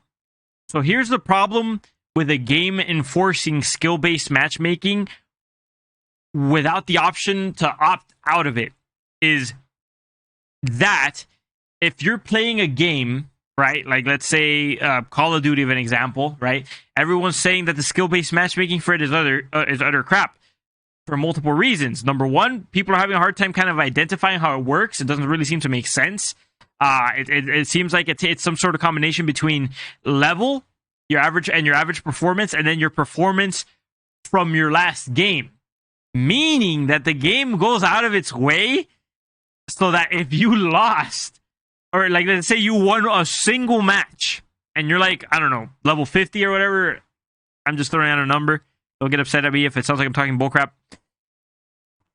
The game's just like, oh, you won?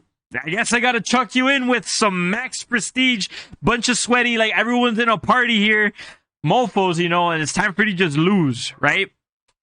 So, number one, that sounds like a stupid system to begin with. Like, that's just, you're not even allowing like people to compete at like their normal levels. Number two, that's no fun. You're just like overly controlling it. Like, I'm more of a fan of, like, let's say if you were just going to do quick play or instant action, whatever you call in Call of Duty, you just wanted to jump in, do a game of team deathmatch or whatever. Let it just, let it happen naturally. Maybe you get a bunch of scrubs in your team or the enemy team. Maybe you get a bunch of good guys in your team, the enemy team, one match, it changes the other one, and that's fine. And just focus it, maybe, especially if it's online, focus it on prioritizing better connections so you have a better play experience. And then hopefully the people with better connections aren't also just like always sweats. They're probably going to be, because those are the people who tend to get better internet. But, you know, hopefully it ends up averaging out okay for you. Worst case scenario, if it is overbearing for you that the random one always just ends up with you getting clapped anyways, then I'm a big proponent of video games offering a playlist, like a ranked playlist, kind of like how Halo 2 has it, or, you know, most competitive games now like League, I believe, and Dota and Overwatch have a ranked mode where you're specifically wanting to compete. You're wanting to show people, okay, this is where I am competitively. This is where I am when I'm really trying at this game, and then you're matched up with people of your same level. Of course, it's going to come with its own problems, like smurfing and things of that nature, regardless. But that sort of stuff's going to happen in any game with any form of skill-based matchmaking. My biggest problem or biggest concern with it is just the fact that games are trying to force you into it, and on top of the fact that they're forcing you into it, they don't even do it properly. All right. But let's open up the can of worms, because we have to. You brought up something interesting with the Twitter thing, and I think it's time to bring up the community for what it is. Generally, what I've seen in PvP community, specifically in Destiny, because it's the one that I've gotten so close to, is this what I'm about to explain? It's usually, the community is usually split into 3 groups. I've mentioned this before, and I'm going to mention it now, I guess, in the best way I can. So there's 3 players. There's the pro player, which is usually a YouTuber that's trying to, get interest, whatever, by trying to play as best as he can, or just an aficionado, somebody that just, they enjoy the game so much that that's their life. Then we have the mid-tier players, which are always the players that they kind of find competitive to be fun, so they constantly learn the game and they're trying to improve their skill set and they're going up. And then we have casual players, which are just there. They're called the casuals. What's the name? The Smurfs. Not the Smurfs. Sorry. They're the blueberries. They're the ones that just sit at the bottom. Usually they're like, oh, I just want to have fun, this and that, blah blah. Pro players, specifically YouTubers, always say that too. They're always like, oh, I just want to have fun. I don't want to be sweating all the time. Well, the low end players are always like, I just want to have fun, not really playing against sweats. It's the opposite, right? So then, those are the 3 types of groups. The problem is the way that Halo, in my opinion, is balanced. Okay, let me rephrase that. Halo 3, to me, is the most balanced PvP game. And the problem there is that people don't want that, right? So, if a player... What do you mean by people don't want that? Okay, so people, like I said, the pro players want to play with the scrubby players so they can have an easy match where they can just play and have fun. Fun being not losing or having to fight for a kill. Medium players want to, go up in the skill set and try and get up to the pro players. And then the low end players just don't want to stress. They just want to, play at whatever capabilities they can. Right? So when I say that they don't want the Halo thing, is that they keep saying they want skill-based matchmaking, but they don't necessarily want it. There are people that want skill-based matchmaking. They think that by that system, they're going to have one player over so Splash Cannon is asking what's the most balanced game out now. Halo 2 is over 15 years now. I said Halo 3 is the most balanced one. That's just my opinion. Halo 2 was full of modders past level 30.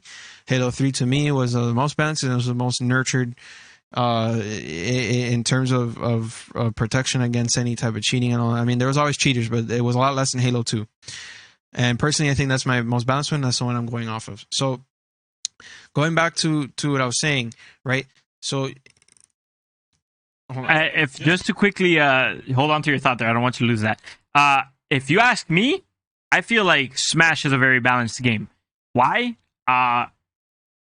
Even though, you kind of have an idea of like your tier lists and all that, and there is a couple of characters that people have called unviable.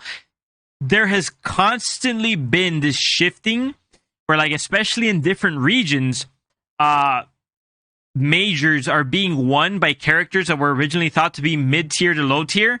So that shows you that a lot more options are viable than what originally thought, and that kind of allows for like a better balance and a better movement to things. Right. That's a different conversation. That's a different conversation. Right now we're talking mostly about matchmaking balance, like balancing pro players with unskilled players. Like we're talking. I'm just answering Splash Cannon's question, because he was saying he was tired of you hearing from like old games like Halo 2 and Halo 3. He was asking Halo 2. He said Halo 2, Halo 3, they're old games. What game is the one that you think is most balanced right now?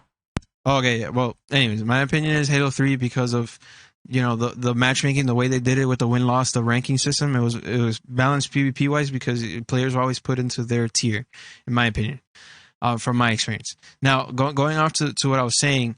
So, for example, pro players.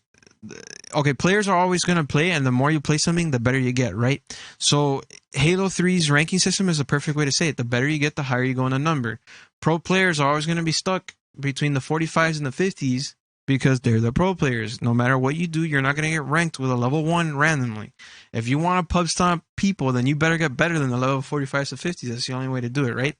Mid players are always stuck between the 30s and the 45s, right? So they're always going to be there going up and down, trying to get better all the time. And then the low end players are always going to be 29 and below, right? So what I'm saying is that people are asking for that because they think that's the better opportunity. But the problem is that even then, as people quit and all that, eventually those level 30s start getting matched up a little higher and higher and higher, and they have to improve eventually. Those people that are higher than 30 are getting matched up closer, higher, because the community is starting to dwindle, and they are improving as well. And the pro players are always going to keep improving, so the matchmaking system is always going to keep pushing them up. At one point or another, the same problem is going to happen again. The mid-tier players are going to become way better than they were, and the new mid-tier level is going to be right under the pro players anyways, right? So that's how I see it.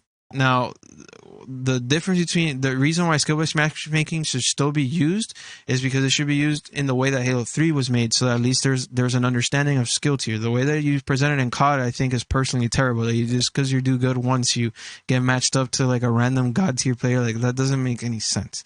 That's just poor balancing, in my opinion. Yeah, that's specifically for Call of Duty Cold War's having that bad issue where they force skill-based matchmaking into every facet of it without a possibility to opt out. And on top of the fact they force you into it, they did it absolutely horribly. Splash Cannon on Twitch is asking, or he's saying, that I also meant in terms of matchmaking. What game is the game that has a large player base now that is the most balanced in terms of matchmaking? Okay, so what game has the best matchmaking? Yeah, that's actually a tough one. I mean, like I said, I've been out of the PvP loop for quite a while. I think my enjoyment of PvP ended with Destiny. That was a game that killed it for me, so it's kind of hard for me to explain. I think StarCraft 2 has a pretty good system from what I've heard, and so does League.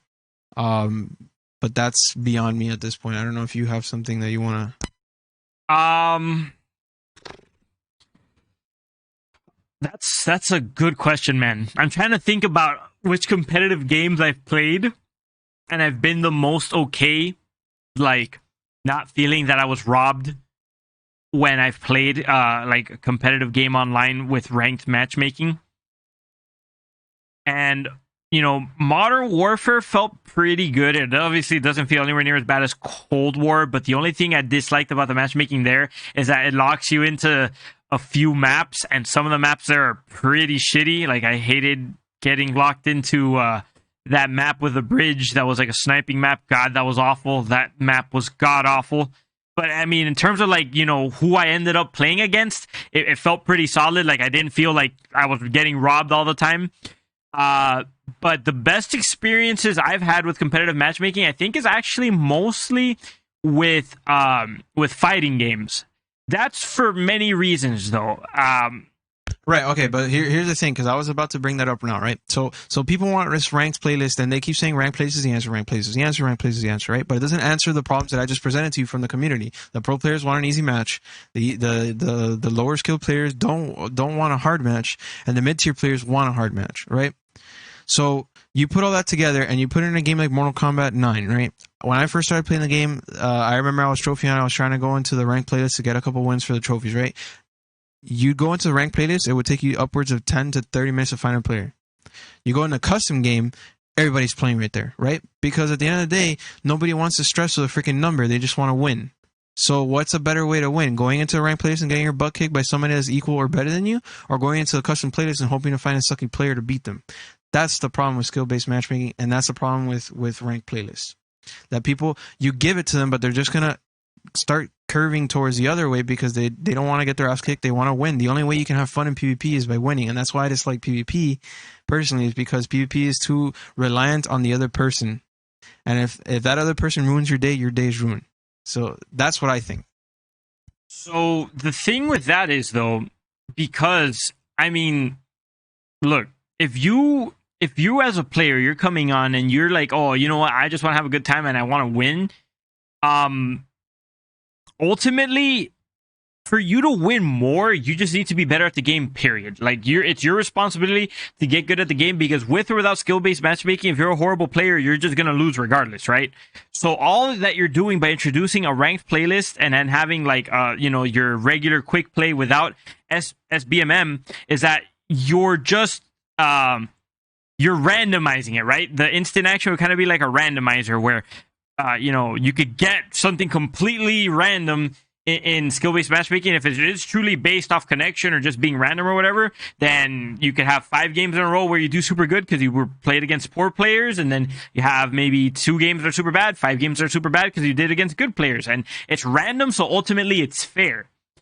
It starts to be pretty unfun when you notice that a game is doing it to you on purpose, that you're being thrown against good players and then bad players and good players, because then it's not really, it's kind of like rigging something, right? It's not really fun in that way. And ultimately, another thing is that being matched against people of also different levels, it gives you an opportunity to maybe you lose, but maybe you can learn something. Like, see how this person's playing if they're a better player than you, and see what they're doing right. Or notice what a worse player than you is doing, and keep that in mind. Like, oh, that's really a bad strategy. I shouldn't do that even if I'm under pressure, because obviously that opens up a possibility for you to lose.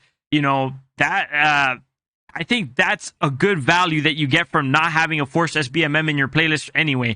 And if there is a problem, ultimately, as a player, you need to stick to your guns. If what you want is just, to be ranked and always be put with people of your same level, and you want also to be competitive and know that this is where you're at, then the ranked playlist is the answer for you. Maybe it was a problem in Halo because people didn't want to do it, but in Overwatch, people play quick play and they play ranked just fine. So really, I think it just comes down to the communities themselves. The problem wasn't in Halo. The problem was in Mortal Kombat. I brought up Mortal Kombat as when I experienced that problem.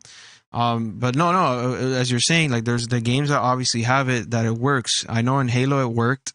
The ranked playlist was like, they had I think 8 different modes for the ranked playlist, and people were playing all of those. And then there was also the customs playlist, and everyone was playing, Big Team Battle, Capture the Flag, and all the extra stuff. Personally, I think that SBMM, the competitive nature of PvP is always going to need a form of SBMM. But SBMM, as you said, should be stuck to a private, what were we saying, a competitive playlist, but that competitive playlist should be limited to the things that people enjoy about competitive playlists. Like, I know people don't consider Capture the Flag competitive, they consider Team Deathmatch competitive, right? So that's how I think it should be balanced. But the problem is, like I said, the biggest problem with communities is there's always people going to want to win, and that's why at the end of the day, what is the true balance? Because I can't nerf the top players, I can't give the lower players more accessibility because it ruins the game, and then the mid players are just there, they're just the middle people. I don't know if you want to add anything to that, but that's my challenge with it. I find that to be the challenge.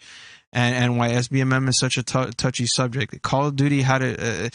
It's always been like that. I remember in Call of Duty 4 that happened to me as well. Like, I would be playing, and then all of a sudden, I would get some nerd that can snipe from across the map in 2 seconds, and quickscope and 360 and this and that. And Call of Duty 4, before any of these terms were even known, right? So what I've seen is that as the video game community has grown, especially with looters and all these games that literally are psychologically programming people to enjoy winning or receiving a reward, when they lose in PvP, they feel like crap, and when they win, they feel great, because that's what we're predisposed to. But there's, like I said, I can't make a better player than me play with one hand just because he's better than me. If they're better than you, you have to deal with it. If all the players around you and your thing are better than you, and you have 2 options: either get better or you have to leave. It is what it is, and that's also why some games die, because the community dwindles, people give up.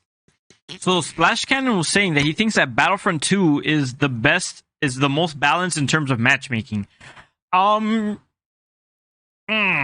don't know. I don't know if I agree with that. I've had too many situations. I streamed the hell out of that game in 2020, and honestly, it was a lot of fun, but I can't really speak to how good the matchmaking is.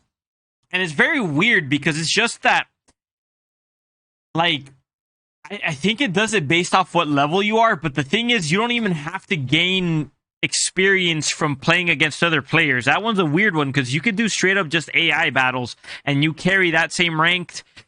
You carry your same rank from AI battles to the regular multiplayer battles to like heroes versus villains versus 2v2s and stuff, and to the Starfighter one, which the Starfighter mode that has nothing to do with like even the regular multiplayer and the heroes versus villains. So I can't say I think it's the best one. There's been way too many times where, I mean, I've played Splashcan, I've played Battlefront 2 with you, man. We've gone up against players sometimes it's just like, what the hell, like, what are we even doing against these people? Like, we stand no chance in hell. And then we've just had days also where we've played people that very clearly didn't even know how to like swing a lightsaber in the game, much less actually fight us. And we've just consistently fought them, you know, over and over again. And I'm sure that meant a bad time to them getting beat by us. And that could also be due largely in part due to the fact that, you know, there's no crossplay. So then it's also a smaller community, coupled with the fact that it's an older game already. So the community is starting to dwindle. So the matchmaking could get a little bit more spotty at that point. But I don't think that it's honestly the best matchmaking I've ever seen. When I think to better matchmaking, I really start to think more about fighting games.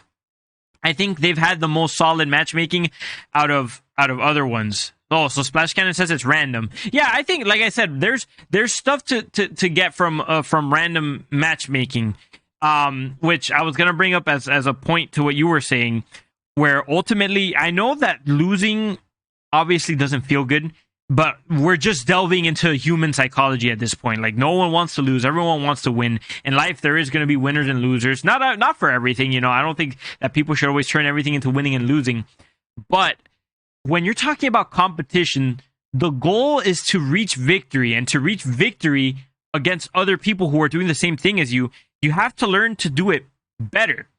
And ultimately, when it comes to learning something or having someone teach you something, like, let's say, are you gonna go to Jeff Cavalier for fitness tips, or are you gonna go to Fat Albert? You know what I mean?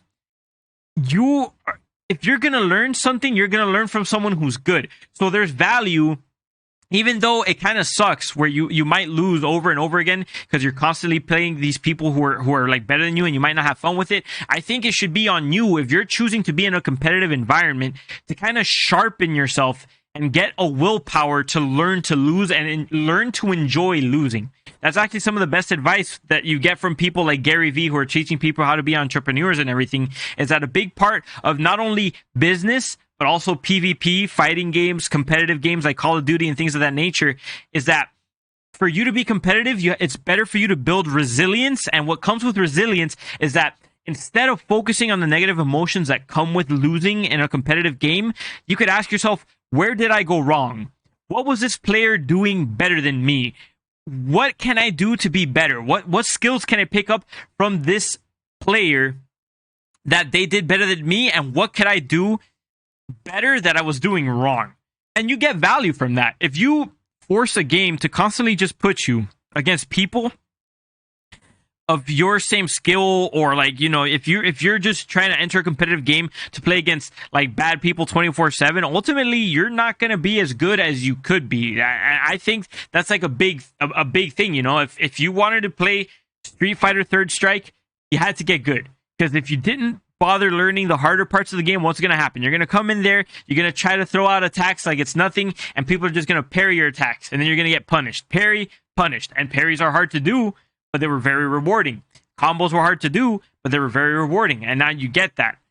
But we're talking about skill-based matchmaking. So in that specific instance, if you're constantly just thrown into, one game bad, you're it's full of bad people, you're not going to do anything special and you'll get off with a win.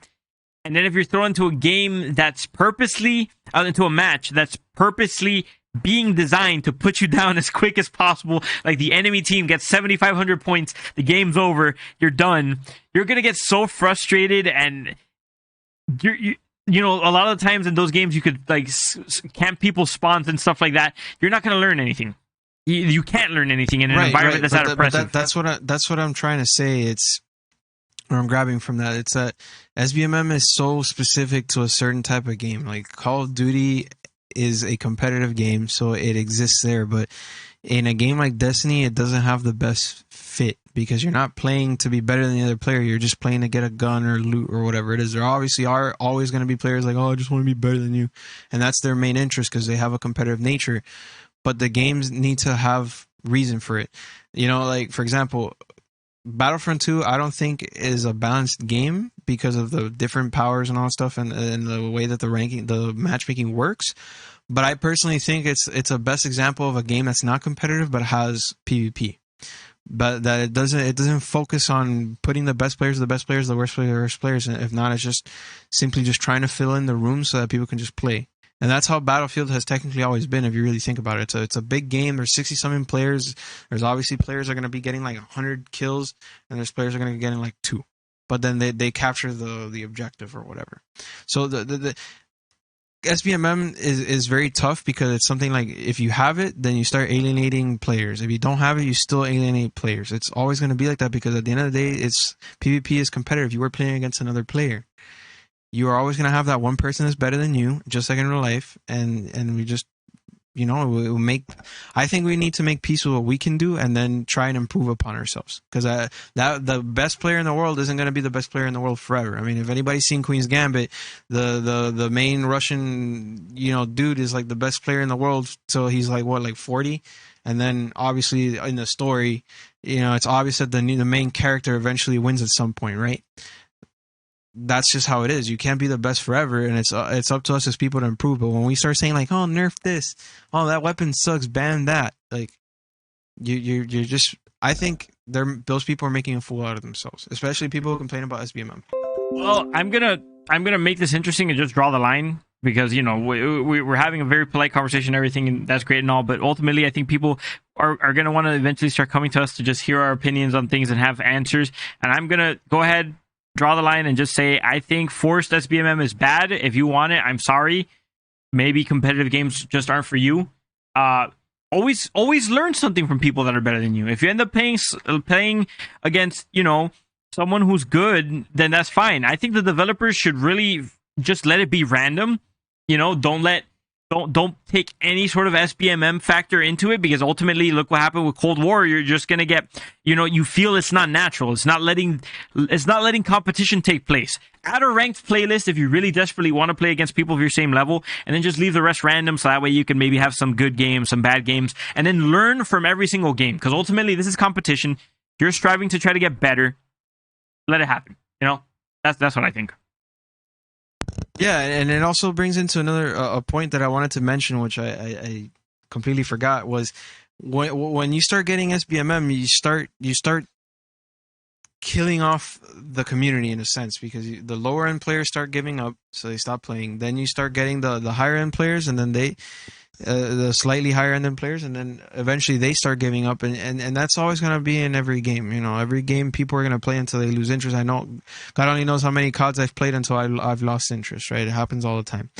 But when you start introducing SBMM and it starts trying to put people in your own skill set, what ends up happening is that the matchmaking starts taking longer and longer because there's less and less players around your skill, so then it has to pull people from slightly outside your bubble, so on and so forth. If you force SBMM into every game, and specifically games like Battlefront that don't have as big a player base as Call of Duty, you're asking for it. Like, you're legitimately asking for the game to die.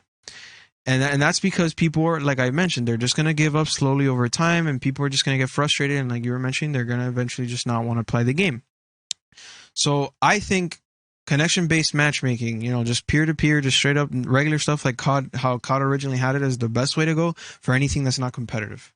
If you force SBMM into everything, I agree. If you force it into everything, it's just going to ruin it, and it should not be forced into everything. Now, as far as competitive playlists should be limited to games that are made for it. I don't think, for example, Smash needs a competitive playlist. I think that Smash needs tournaments. Wrong. It needs tournaments. Wrong. It needs Evo. Smash has a competitive playlist. But I don't think it needs it. Yes, it does. But it's just, to me, it's just a fun game. It's just not a game that I see competitive. It's just a game I go in and waste time. All right, slow down, Sakurai. Listen. Yeah, look, it goes back to what I'm telling you. Yes, if you go ahead and play Smash, you can go ahead and play random, and you'll pub stomp, like, you know, some random kid was trying to jump on Little Mac, and then he gets destroyed or whatever, and he doesn't even know what he's doing. And then another game, you'll have someone who's like full sweat, picked like Wario, picked Joker or something. He's ready to spank you. You know, he's like, oh, time for your dinner, you know, eat this backhand, whatever. But, so we talked a lot about forcing SBMM or whatever, right? Okay, they'll force SBMM and Smash. Why is it then that you do have a ranked playlist? It's for the moment where you're going into this game mode and you're saying, okay, I want to be competitive at this game. I want an actual metric to measure how good I am on average in this game against other people, like-minded people who also want to be competitive. And now it will purposefully put you against people of your same level, but not like how Cold War, you know, it'll give you a easy GG 0 IQ match, whatever, and then instantly like put you down, like learn your lesson, kids, shut the fuck up, like stay down there, don't try to come back. It's not like that. Ranked playlists like Elite Smash, you're climbing a ladder where you're not always consistently put at like whatever level you are. It'll keep testing you. So first you'll get put up against someone who doesn't even know what they're doing. They don't even know where to find the shield button. Then, you know, you'll play someone who's like easy, whatever, kind of bad, and then you'll keep going until you get to the highest levels of Smash. And that does two things. Number one, it establishes that your rank is truly attached to how good you are. And two, as you start playing better and better players, you yourself become a better player. So it creates that kind of like upward spiral of creating good competition, and you discover more tech about the game, you discover more matchups against different characters, and it gets you ready for stuff like tournaments. Whereas it would be a lot harder to get ready for tournaments if you could never really play the game in an actual competitive setting, and it was just kind of like, you know, falsely put together by doing things like either being completely random, or by the worst case, like Cold War, making you lose a game, win a game, lose a game, win a game, where you don't really have much to pick up from there. That's wonderful. I agree with your sentiment. I still do not see Smash as a competitive game, and I don't think it needs ranked playlist.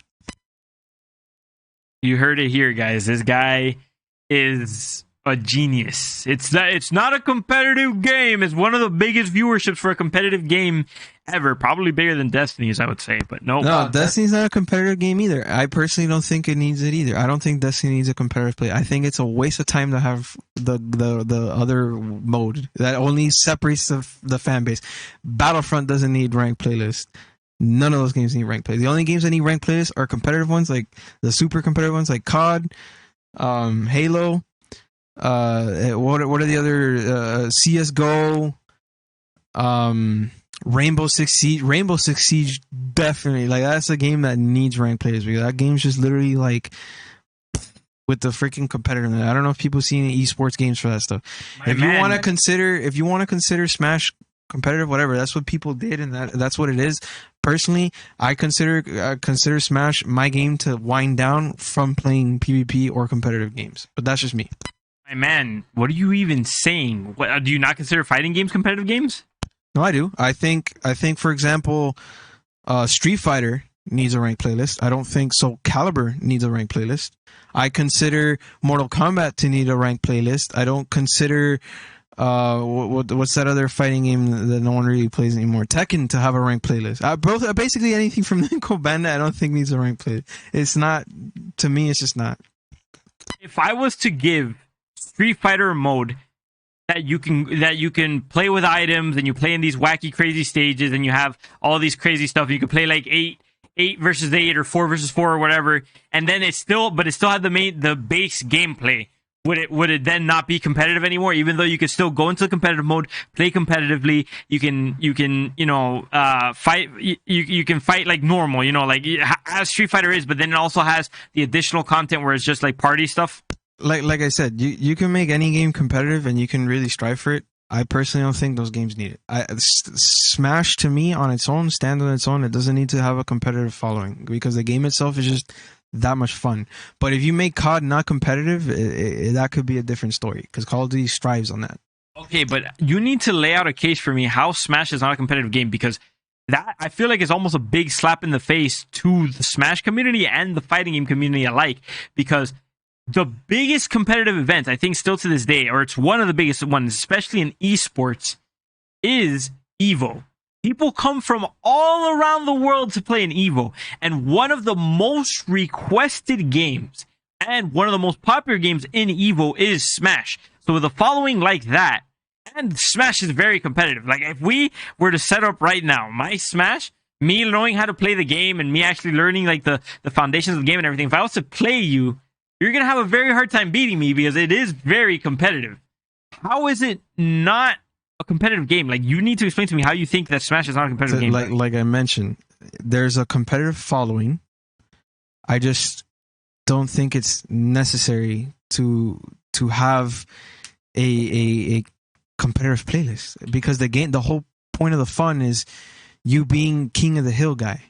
You are king of the hill, wrecking everyone else. That's the fun of the game. The most fun you have in the game is when you're going all out with your buddies in an 8-party thing, and everybody's doing random shit, and then you are the one that's like king of the hill, wrecking everyone else.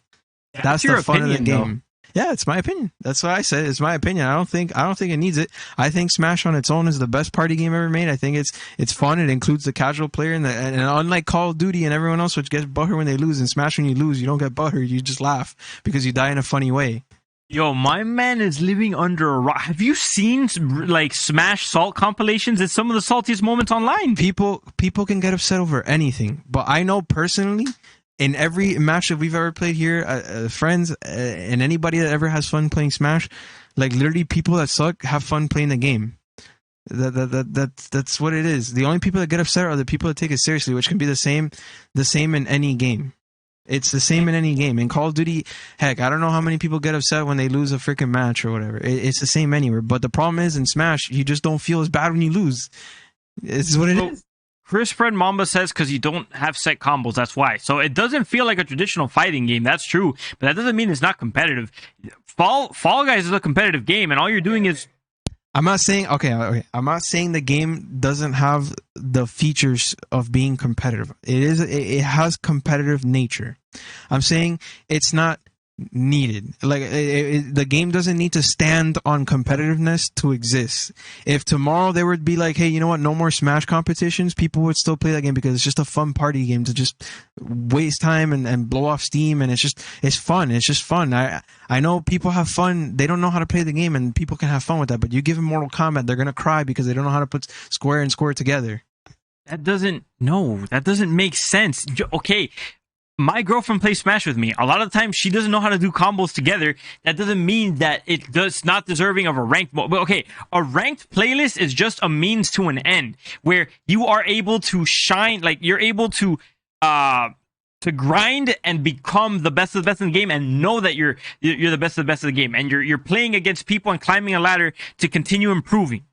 It's just a means to an end. So I don't get how you're sitting there knowing that Smash has competitive. It's not even competitive potential. It just is competitive. Every game where you fight against someone else is competitive, period. You're saying that just because you can play against other people, you do a 4v4 or whatever, you do all this crazy wacky stuff, that it could just stand by itself. But you can make that argument for any game. Like Injustice, just put the campaign. Yeah, it can stand by itself. Or, put the side modes. It can stand by itself. Before fighting game tournaments were a thing, you just went to an arcade to play a fighting game. It was still competitive. It just didn't have the tournament. But people were like, hey, you know what? You could make a tournament from this. And the same thing happened to Smash just later, because Sakurai thought that he made it so that it couldn't be competitive. Little did he know how wrong he was. No, like I said, anything is competitive. I'm just saying there's no need for you to go ham on Smash. There's no need for you to go ham in Destiny. There's no need for it. But the problem is, here's the thing, right? Here's the thing. in a game like COD, in a game like CSGO, in a game like Rainbow, if you are not playing to be competitive, then you're done, because the whole point of those games is to be competitive. Sakurai made Smash in a way where everyone can be inclusive, and you can use it for multiple purposes. The fun of Smash isn't when one dude dukes it out with another dude. It's when one dude becomes Sephiroth and everyone else tries to take care of Sephiroth in the same party. That's the most fun people have, when there's 8 people just going bananas on each other. When it's 1v1, yeah, sure, it's still fun and it's competitive, but it's just another random fighting game. The uniqueness of Smash, the fun of Smash, what makes Smash Smash is that you can go from 1v1s to 1v7 and just have some insane level of fun with people. That's my opinion. And that's why I say it could live without a competitive playlist, and people can still have tournaments whenever they want. And besides, even then, why even put a ranked playlist in a game mode where they don't even have the proper servers to support it anyways? People are just going to have a bad time trying to improve their skill. They might as well improve their skill at EVO tournaments, or going to, just going to competitions in general. That's my opinion. Rank is meant to show your skill in game. If the rank can be... Okay, so Crispin Mom on Twitch says, by the way, rank is meant to show your skill in game. If the rank can be influenced by luck, then it can't be considered a proper fighting game in that sense. Alright. I don't see how Smash is influenced by luck. Chris Bread Mamba says, it's true that the most fun Smash is when there's chaos on the screen. That's an opinion. And honestly, that doesn't even if Smash was locked into 4v4s or like 8 player free for all, it could still be considered competitive. Like Fall Guys was designed so that the only thing you're supposed to do is try to rush from one end of the game to the other, without getting hit by the obstacles. But people quickly started doing stuff like, there's some levels where the platforms beneath you start disappearing or whatever. Normally, you would just play that trying to stay on platforms as long as you can, but they immediately turned that into, let me try to run through as many other platforms as I can to take away platforms from other people. So just because you design something a certain way doesn't mean...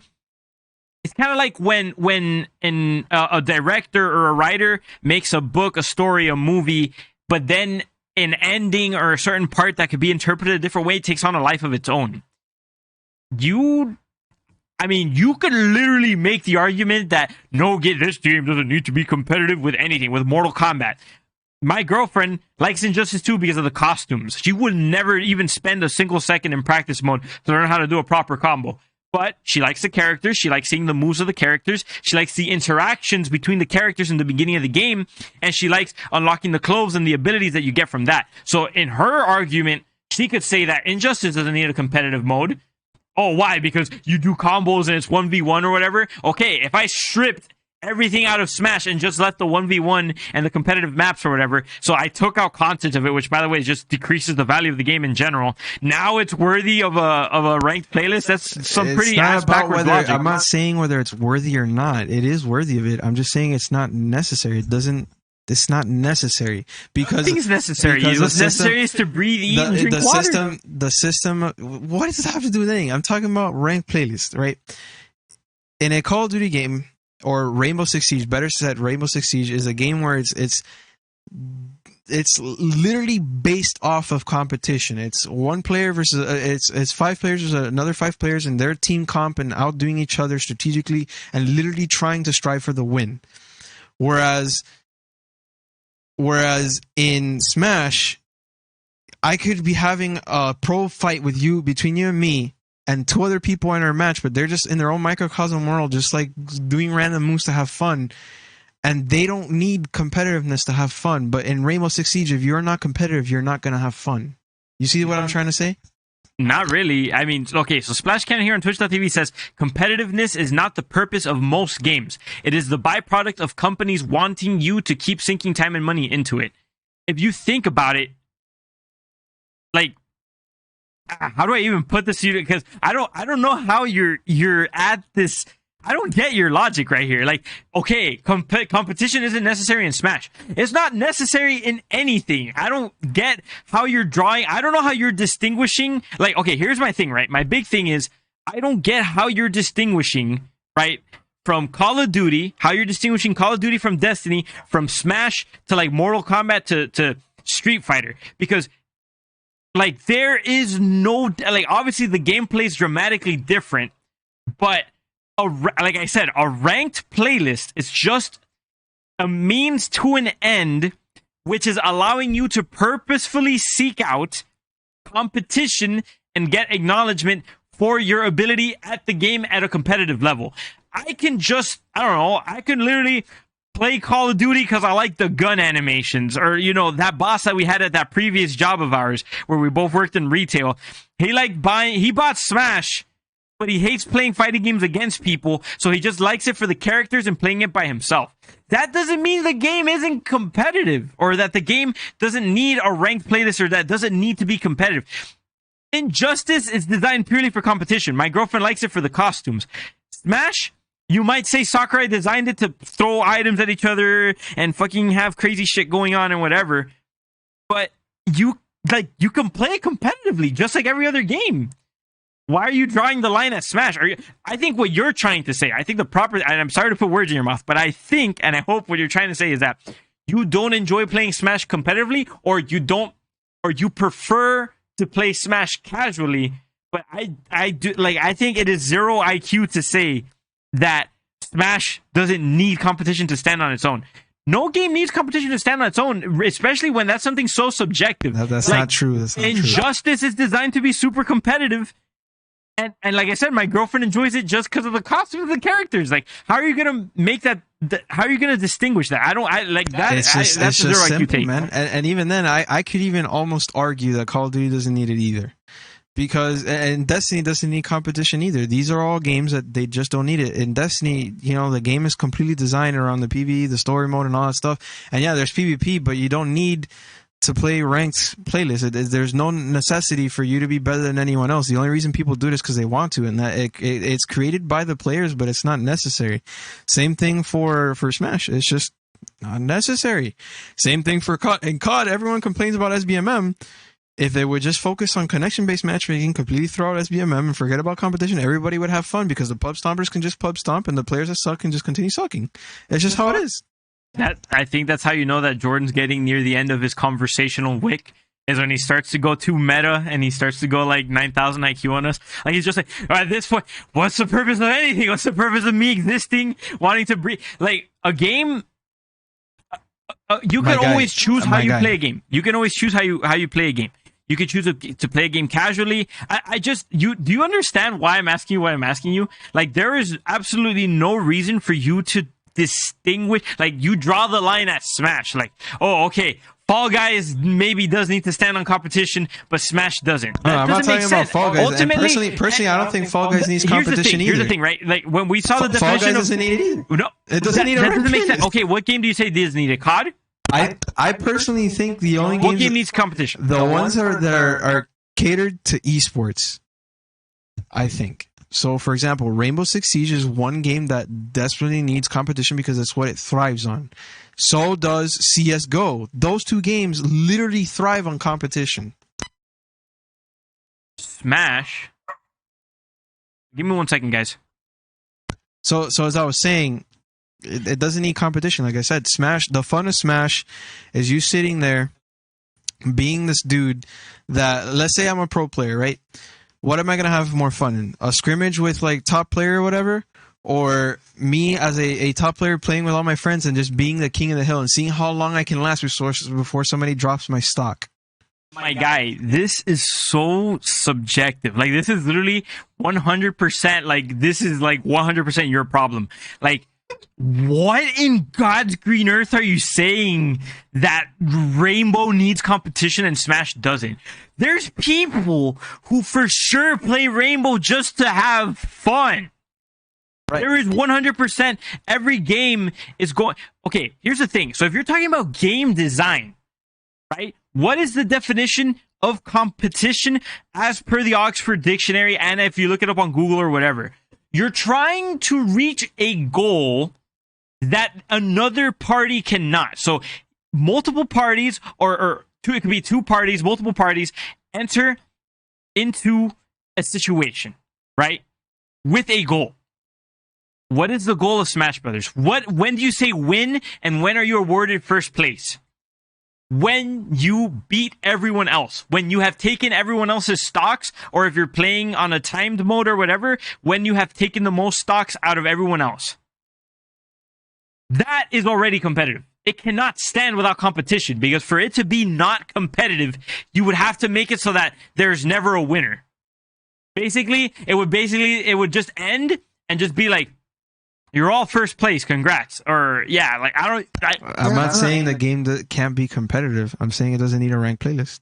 Your exact words were, Smash can exist without competition. You said what I meant to say specifically was ranked playlists. If I said competition, then I went off track from my own thought. My original thought, or my original words, if we go back to this, there is no need for a ranked playlist in Smash. Okay, so there is no need for a ranked playlist anywhere, which is the whole debate of SBMM versus ranked. So now this is just triggering me. Are you one of those people who says... But there's no need for SBMM in Smash either. That's what I'm trying to say. There's no need for that. Why would you need it for Street Fighter, but you don't need it for SBMM? I mean, you don't need it for Smash? Because in Smash, the fun isn't you becoming the best player or obliterating the other player. It's you becoming that awesome anime character that everyone strives to be. There's a difference.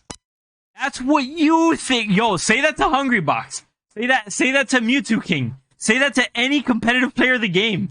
You don't get to decide what other people should want to in the game or whatever. I'm not deciding for anyone. I'm just giving my opinion. Personally, I don't think that. And you know what? Let's just even put more fire, more kerosene on the fire.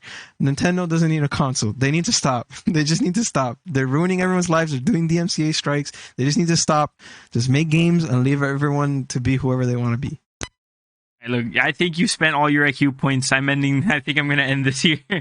I'm gonna speak for him. What he's saying is, I like to play Smash Brothers competitively. I don't want to do ranked in Smash Brothers. It's not for me. It could be for everyone else. It's not for me. Chris Fred Mamba on Twitch.tv says, so when I finish my coffee before my friends, can I say you are ranked number 1? Well, it depends. Is there a goal in place that cannot be achieved by other people? Where if you sit down with everyone, or if you're just thinking about coffee drinkers in general, and you're thinking about, wow, who can drink coffee the fastest? Am I the one who drinks it the fastest out of all these people? Then yeah, if you make it into a competition, you are ranked number 1. But it also depends on whether something is competitive or not. If you set the goal yourself and you don't tell them, does it count? Well, you guys have to be aiming. Okay, so again, competition is when multiple parties strive to achieve a goal that can only be achieved by one of the parties. So, for it to be considered a competition, the other parties would have to consent, or would have to also be trying to aim for the same target. It cannot be a competition if everyone else is not aiming for the same same target. It's as simple as that. So that for that to be the case, a fighting game would have to be I don't know. And I don't even think I can. That's meta. I can't even define what that would look like. I have to sit down and think about it for a day or something for me to define to you what it has to be like. It have to be for it not to be competitive. I guess it would have to be that. Let's say it's a cooperative game, Mass Effect doesn't need PvP at all. I don't think they ever did it, and I'm glad they didn't. I don't think Dead Space needs PvP either. They did it in Dead Space 2. I don't know what they were thinking. That's another game that doesn't need to be competitive. Okay, look, I think you have to measure yourself when you say those things. Nothing needs anything. If you add more content, even better. So yeah, focus on making Dead Space 3 better than Dead Space 2. If you make Dead Space 3, if you encapsulate everything that Dead Space 2 was, and then you improve upon it, and then on top of that you add PvP, and it's a good PvP, why the hell not? You don't ever need anything. The question is, can it be of value, and should we add it? And when it comes to Elite Smash, it's a good addition to Smash. Now, what addition? Maybe if you wanted to set up a false dichotomy or you wanted to set up a funny situation where you're I'm saying, gonna step in and I'm just gonna say it's funny because I'm telling you all this just to be funny, but the way that Elite is set up in Smash is exactly how it should be set up in other games, where like you have your Elite for competitiveness and then you have everyone else just having fun. That's personally how I think it should be set up everywhere else. Like I said, personally, I still don't think that Elite is necessary in Smash because, like I said, Smash, the fun of it is you being that awesome anime character that everyone aspires to be and you kicking everybody's ass in a King of the Hill free-for-all. That's my opinion. yeah, I completely agree. I think with that said, guys, obviously we got a little, we started getting a little toilet brained here at the end, but, it was a fun conversation. I think we had a good time with this conversation. It was a good conversation. I'm feeling good about it. Let us know what you guys thought about it, honestly. As we've come to that part of the podcast where we've come to end it. Right now, we're recording this live at twitch.tv/Co-Op Syndicate. If you're watching this on YouTube or you're listening to it on Apple Podcasts or wherever you get your podcasts, maybe our Buzzsprout page, do consider joining us there so that way you can actually be present when we're doing these things live. It would allow us to interact with you via the chat like how we did with many other people here. Do remember that you could actually watch the VODs later on once posted on our YouTube. If you like what we do here, consider supporting us at patreon.com/Co-Op Syndicate, where you can get many different rewards for supporting us at different levels. We offer gift cards. You can play games with us. You can participate in our Discord and get Discord benefits and things of that nature if you go ahead and join our Patreon. If you just want to keep up with the community when we're not live or we're not recording, feel free to join our Discord. You'll find the links to those in the description down below, or if you're on Twitch, you can find it in the About Me section. And consider getting our merch. That's semerch.com/Co-Op Syndicate. You could see it in the panel there that's on the screen over by Jordan. And that's about it. You can see it in the little banner that we have under our names. If you want to find me at any social media, you can find me at on most places under with the tag at Michael C. Moore. That's MICHAEL CMOOR. If you want to find Jordan, usually he goes by either Jordan G Marcos. That's JORDANGMARCOS, or you could find him as JG_Mark1. That's JG_MARC1 and all the other social media. Thank you guys so much for joining us. This has been your co-host, Michael C. Moore. This is your other co-host, Jordan G. Marcos. And thank you guys so much for listening to the Co-Op Syndicate. We'll see you guys next week. Peace. Love you all.